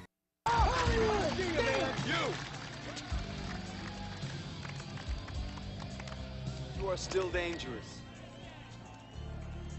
You can be my wingman anytime. We're back to the Inland Sports Show. Here are your hosts, Pep Fernandez and Jeff Corum. Hey, is this my boy Kenny Loggins? Hey, danger zone, baby. Don't you dare shoot video of this. Welcome back to the Inland Sports Show on Fox Sports IE 1350 AM. That's my boy Kenny Loggins. He's a real jerk. He, Larry Nance Jr., we got a list Brooke going. Lopez, and Simone. I got bile on my stomach, biles. We need to keep a list. Yeah, and Kenny Loggins. Kenny Loggins. Jerk. He's got great music. Too big though. time for you guys. Cramp. He's got great music, though. Does he? I had a leg cramp there for a minute. You all right? Yeah, no, I'm okay. I had to put my earphones on because I love this song. Listen. Goose and Maverick. Hey, what's up there, Goose? What's up, Iceman? Hey, I'm an Iceman. I had a flat top. I did, just because I liked him. No. I did. You did? Oh, yeah, I had a flat top. It was cool. I felt like Iceman. I looked like Val Kilmer. Now I look like fat Val Kilmer. Who was his other guy? Some guy. Hollywood? Was it? Hollywood. Iceman Hollywood? Hollywood was the guy that was in that movie Roxanne. I I don't know, man. Remember that Steve Martin movie where I don't know. Cyrano de Bergerac? Yes, No, he was the main guy in that movie. He was? Yeah. I don't know why I know that, but it's true. Kenny Loggins. So he was a real jackass. Yep. Yep. He was a real jerk. Now you've Shut it interviewed. down. Okay, you've interviewed a ton of guys. Lots of people. Who's the biggest jerk you ever interviewed? You interviewed Frankie Muniz. He was awesome. I know. You told me. So we put a story on the Inland Sports website about local motorsports and NASCAR coming to Auto Club. I said, "Hey Jeff, guess what picture I put with the story on our website?" And he's like, "What?" And I was like, "Me hanging out with Frankie Muniz." He's like, "When was that?" I'm like, "Oh, years ago." But it was a picture of me shaking his hand. Oh, it's so funny. Yeah. So who's the biggest jerk? Yeah, like seriously, if you've gone on, the one that comes to mind like instantly, and I'm sure there's been a lot of real jerky guys out there. Yeah. But the one that comes first is Fernando Valenzuela. He was a real Fernando. jerk. Fernando Oh, that's Mania. right. You got to tell us that story. Come on, he's never going to be on our air. His son was playing minor league baseball in the California League, and he was at a game. So I kind of ambushed him, so I get it. You know, he wasn't expecting to be interviewed by the media and stuff. Hey, if you have your Eduardo Nájera story, I've got my Fernando Valenzuela story. Give me your Fernando. No, so I just went up to him and be like, "Hey, your son's on the road to the big leagues, although I don't think he ever made it. I don't know what happened to his son. Yeah. And I was like, hey, so your son, following in your footsteps and trying to make it to the major leagues, and can I ask you about your son?" It's like, why would you want to talk to me? You talk to my son. Like, well, but you're Fernando Valenzuela. I want to get your thoughts about your son because he's coming up through the minors. He's going to be in the big league soon, which you never made it. It's like, no, you should talk to my son. You don't want to talk to me. But I do want to talk to you because I want to ask you about your son because you're Fernando Valenzuela. It was Fernando Mania. You're a big-time Dodger legend. And he just gave me a hard time. And finally, he's like, okay, go ahead. And I was like, okay. So he's sitting in the seats at a stadium. And I'm like hunched down on my knees with my video camera, my microphone out like this while he's sitting down. Like he wouldn't even budge. Like he didn't say like, okay, let's stand up. Let's move somewhere. Nothing. He's like, fine, just do it right here. Forgive me, Guapo. I know that I, Jefe, do not have your superior intellect and education. But could it be that once again you are angry at something else? Yes. And are looking to take it out on me? He was really angry that day. He was in a bad mood, but he did the interview, and I got the scoop. Was he fat, Fernando? Or was he? Well, he's always been kind of fat. Or was he Pedro Borbon fat? He was not Bartolo Colon, but he was. If he was a Starbucks drink, he would have been a grande. A grande. He wasn't venti size, but he wasn't a tall. So he was somewhere in the middle. Bartolo Colon. Hey, do you remember Luis Colonia? Polonia? Luis Polonia, I remember. Yeah. Well, anytime in my house, anytime anybody wears too much cologne, or what's that? What do women wear? Perfume. Perfume. That stuff. They go, stop wearing so much Luis Colonia. You do? Is that real? Yes, that's what we say at home. No more Luis Colonia. That is way too much Colonia. Yeah, that's funny. I love the little inside family jokes. There you go. That's gourmet inside. No more. Stop wearing the Luis Colonia. Too much. Too much Luis Colonia. It's like I call my wife Fulio Iglesias. You do? Instead of Julio Iglesias, Fulio Iglesias. Nice. Don't be a Fulio. God, this is like a Friday show. It just went off the rails. I'm sorry. It's way off the rails. I went off the rails. I'm sorry, Pep Fernando's. Hey, I got to give a shout out to the Aquinas football team. You do? Coach Karavitas, Coach K, and the guys out there getting their championship rings. Coach Brusig and the guys opened them up today. They're all over social media, so you can check those out. But Coach K sent me some video. Yes. And I got some pictures as well of their ring ceremony, which happened just a couple hours ago at Aquinas High School. So congratulations to the Falcons, your CIF Southern Section Division 9 champions from a season ago. And their rings look like the Patriots. What do you mean? They look like big-time NFL Super Bowl big baller brand rings. So what are they going to do with St. Brandon Rankin's ring? St. Brandon, we'll probably put it in the Vatican. Where else would it go? In the reliquary, underneath the... Next to his golden cleats. There's golden cleats. They're down in the vault of the Vatican. Straight to the Vatican. Yeah, there's not even that guy from those movies. What was that? those those goofy movies, the ones with Tom Hanks. Oh, the Da Vinci Code. Da Vinci Code. Remember, he was in the Vatican. Yeah, that's he right. was looking for. That'll be the next story. Looking for Brandon Rankin's golden cleats. Or he's looking for the Holy Grail, and he's like, "Oh, what are these?" And he throws them to the side. Yeah. It's Sir Brandon Rankin. So they already got him. Like they got him, and they're big time. In fact, find him on social media. Like you're gonna look at him and be like, "I'm not that fast." I'll look at him later when I'm laying. Big baller brand. Like they were big time. Really? Yes. Dude, now who pays for these? I don't know. The school, parents. They must be wealthy. Greg Holla, the Pope. The Vatican paid for him. You got it. The Vatican. The Pope. So that's pretty cool. Remember, we invited the Pope to go to the championship game He didn't on show the up. road at the Burroughs in Ridgecrest. I don't think he was there, though. Do you know what that means? Uh-oh. He's on the list. He's on the list. The Pope is on the list. Simone Biles, Larry Nance Jr., Brooke Lopez, Fernando Valenzuela, and the Pope, for God's sake. The Popes are on the list. Oh, good golly. It's just awful. Oh, the show just went off the rails again. Wow. Hey, where's St. Brandon Rankin's going to school next year? He's going to Utah as a. Oh, that's right. That's a what do they call it? Recommended walk-on, preferred walk-on. Yeah, so he'll be toting the rock for the Utah Utes. The Utes. Utes. That's pretty cool. Yeah. So they got their championship rings. A shout out to Coach K. Thank you, Coach, for hooking us up, and we're gonna get that out there on all our social media platforms and IEMG TV. I'll use it there too. But yeah, the rings look super awesome. If you haven't seen them, go online, check them out. Looks like a Super Bowl championship ring. Pretty sweet stuff. When we come back here on the Inland Sports Show, we're going to wrap things up. It's been a very weird and wacky Monday. It was a great show. We got to get this over with. And we'll tell you about a big viewing party that Cullen's going to be there, so you can go there. We're going to have an official meet and greet with intern Cullen tonight at Cal Baptist. Is he going to have a table? He is. He's going to have a banner and a table and some little trinkets to give away, too. Get him a date. That's all he needs, a date. We'll be back. It's the one and only Inland Sports Show on Fox Sports IE 1350 AM. Yeah, the biggest one you got. So how you guys doing? My name is Coach Ray Bass. We're here at the Boost Performance Center today, and here with the one and only Pep Fernandez, and we're going to go over a real basic vertical jump, all right? We're going to teach you guys the technique and its progression. This is a great drill for really any sports, really emphasizes pure power production through the hips, and power is really important for basically any type of athlete, whether you're a football player, track, soccer, basketball. You know, we all want to be powerful, strong athletes, so we're going to go over that today. All right, so first things first, I'm going to have Jacob go ahead and stand with his feet underneath his hips. So you want to have your toes pointed forward. You want your feet to be about hip width, all right? He's going to have his shoulders flexed, all right, in front of his body. So his arms up in front. Okay, now, the most important part here is what's called a counter movement.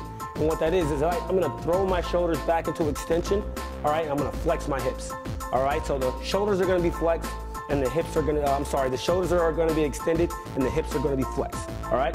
And then we follow that up with shoulder flexion and hip extension. It's got to be really fast, all right? So right now, I'm just going to show you the first phase of that. So Jacob, I want you to drop your hips into flexion. I want you to throw your arms back into extension when I say go. Ready? Go. Right there. So come up. That's the most important movement there. So after that, it's the landing, all right? So we want to get as high as we can. As I go up, I want to extend through my hips, through my knees, I want my toes pointed up. And when we land, I'm going to land back into that hip flexion, arms extended, and I want to stick the landing, all right? So we're going to go over it now. So now we're going to actually jump here, Jacob. I want to see that counter movement. Go ahead and walk a little bit closer to the hurdle here. We're going to extend on the way up. As we elevate, extend through the hips and the knees, stick the landing, throw the arms into extension. Here we go. Ready? On you.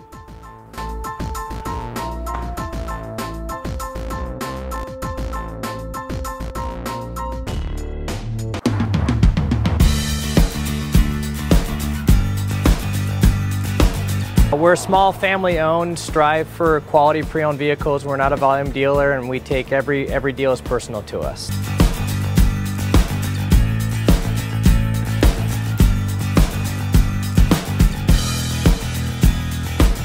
We're a low-stress environment. We're not a pressure sales house. If you want to shop us, you're more than welcome to shop us. We have, like I said, great rates, competitive financing, a lot of one-owner, clean Carfax, clean title vehicles. As you see, we have Carfax everywhere. That's most important to us, to educate our customers before they make a purchase.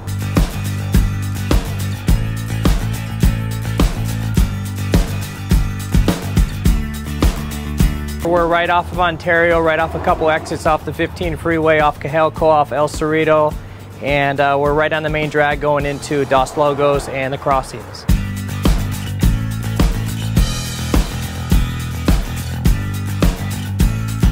We have great financing, we have great lenders that we're using. We do buy, sell, trade, cash for your car, whatever we need to do to help accommodate the customer, that's what we're here for.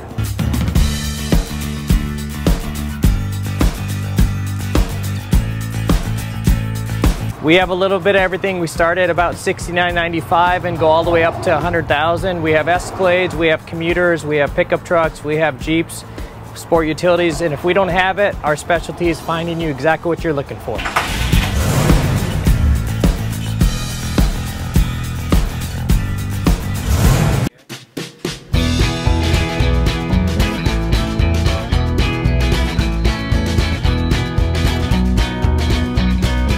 Thank God, first of all. I thank the great people that I've got around me that help support me, the people that work for me. As I started, if it wasn't for the people around me, we probably wouldn't be here right now, but I've got a great staff. I've got great people that do stuff for us outside the store, and we've been very, very fortunate.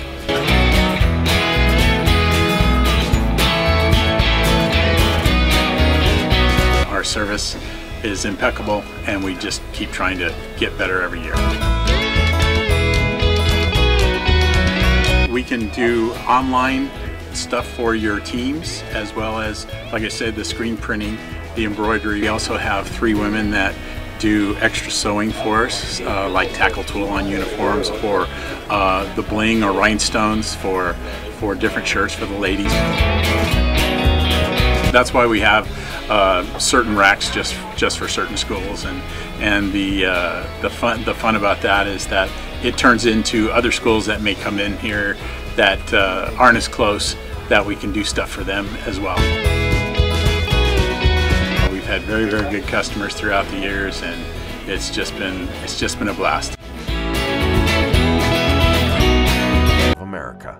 You wanted to be a teacher when you were little, but you grew up and things changed. Well, it's time to put it back on your list. Innovative things are happening in teaching today, and you can be a part of it. Make more. Teach. Visit teach.org. Brought to you by Teach and the Ad Council. Cool! There are some moments only the forest can inspire. Find yours at discovertheforest.org. Learn about forests near you and discover cool things to do when you go. Visit discovertheforest.org. Brought to you by the U.S. Forest Service and the Ad Council. Come alive with the forest. Visit discovertheforest.org to find a forest near you. Brought to you by the U.S. Forest Service and the Ad Council. From the Cold Star Ice Studios, it's Fox Sports IE, 1350 AM, KUBE, Riverside. First, you gotta do the truffle shuffle. Come on! Do it! Come on! Do it!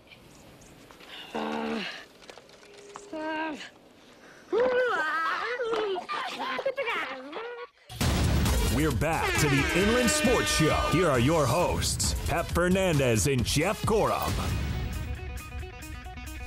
I love this song. So do I. Like when I go to a sports game and I hear this, I'm like, outside the Stones. When you play this on UCR telecast, I love it. Do you? I do. I know you do. I love it too. Hey, I know everyone's filling out their brackets. I want to give you guys my dark horse. North Carolina. I know they're a sleeper. They're a sleeper, but go ahead, write it down. North Carolina. No, sorry, Jeff. They're not your sleeper. Guys, They're my not sleeper. Listen, I'm not going to tell you all my secrets, but my sleeper is Gonzaga. You said that, Jeff. That was you who said that. They're a 4 seed. That is a sleeper. No. They went to the championship game last year. I don't care what.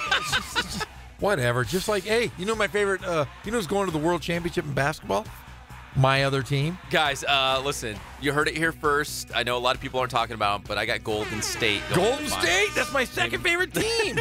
Lakers my favorite. How dare you guys besmirch my name? Hey, tonight, go check out intern Colin. He's going to be at the Cal Baptist watch party inside the event center as the Lancers will be taking on Western Oregon in the Sweet 16.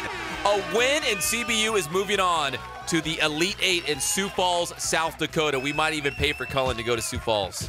We're not doing that. Not really. No. But I want to get somebody to get a picture of him, someone besides him, to get a picture of Cullen and tag us. Tag the Inland Sports Show if you see intern Cullen tonight at the watch party at Cal Baptist University. Tag him and tag with something silly, but I do want to see a picture of Cullen hanging out with friends. He says he's going with friends. He's got friends, lots of friends. He's not going with friends. He's going to be sitting by himself. He's got lots of friends. Look for the guy sitting by himself and get a picture of him.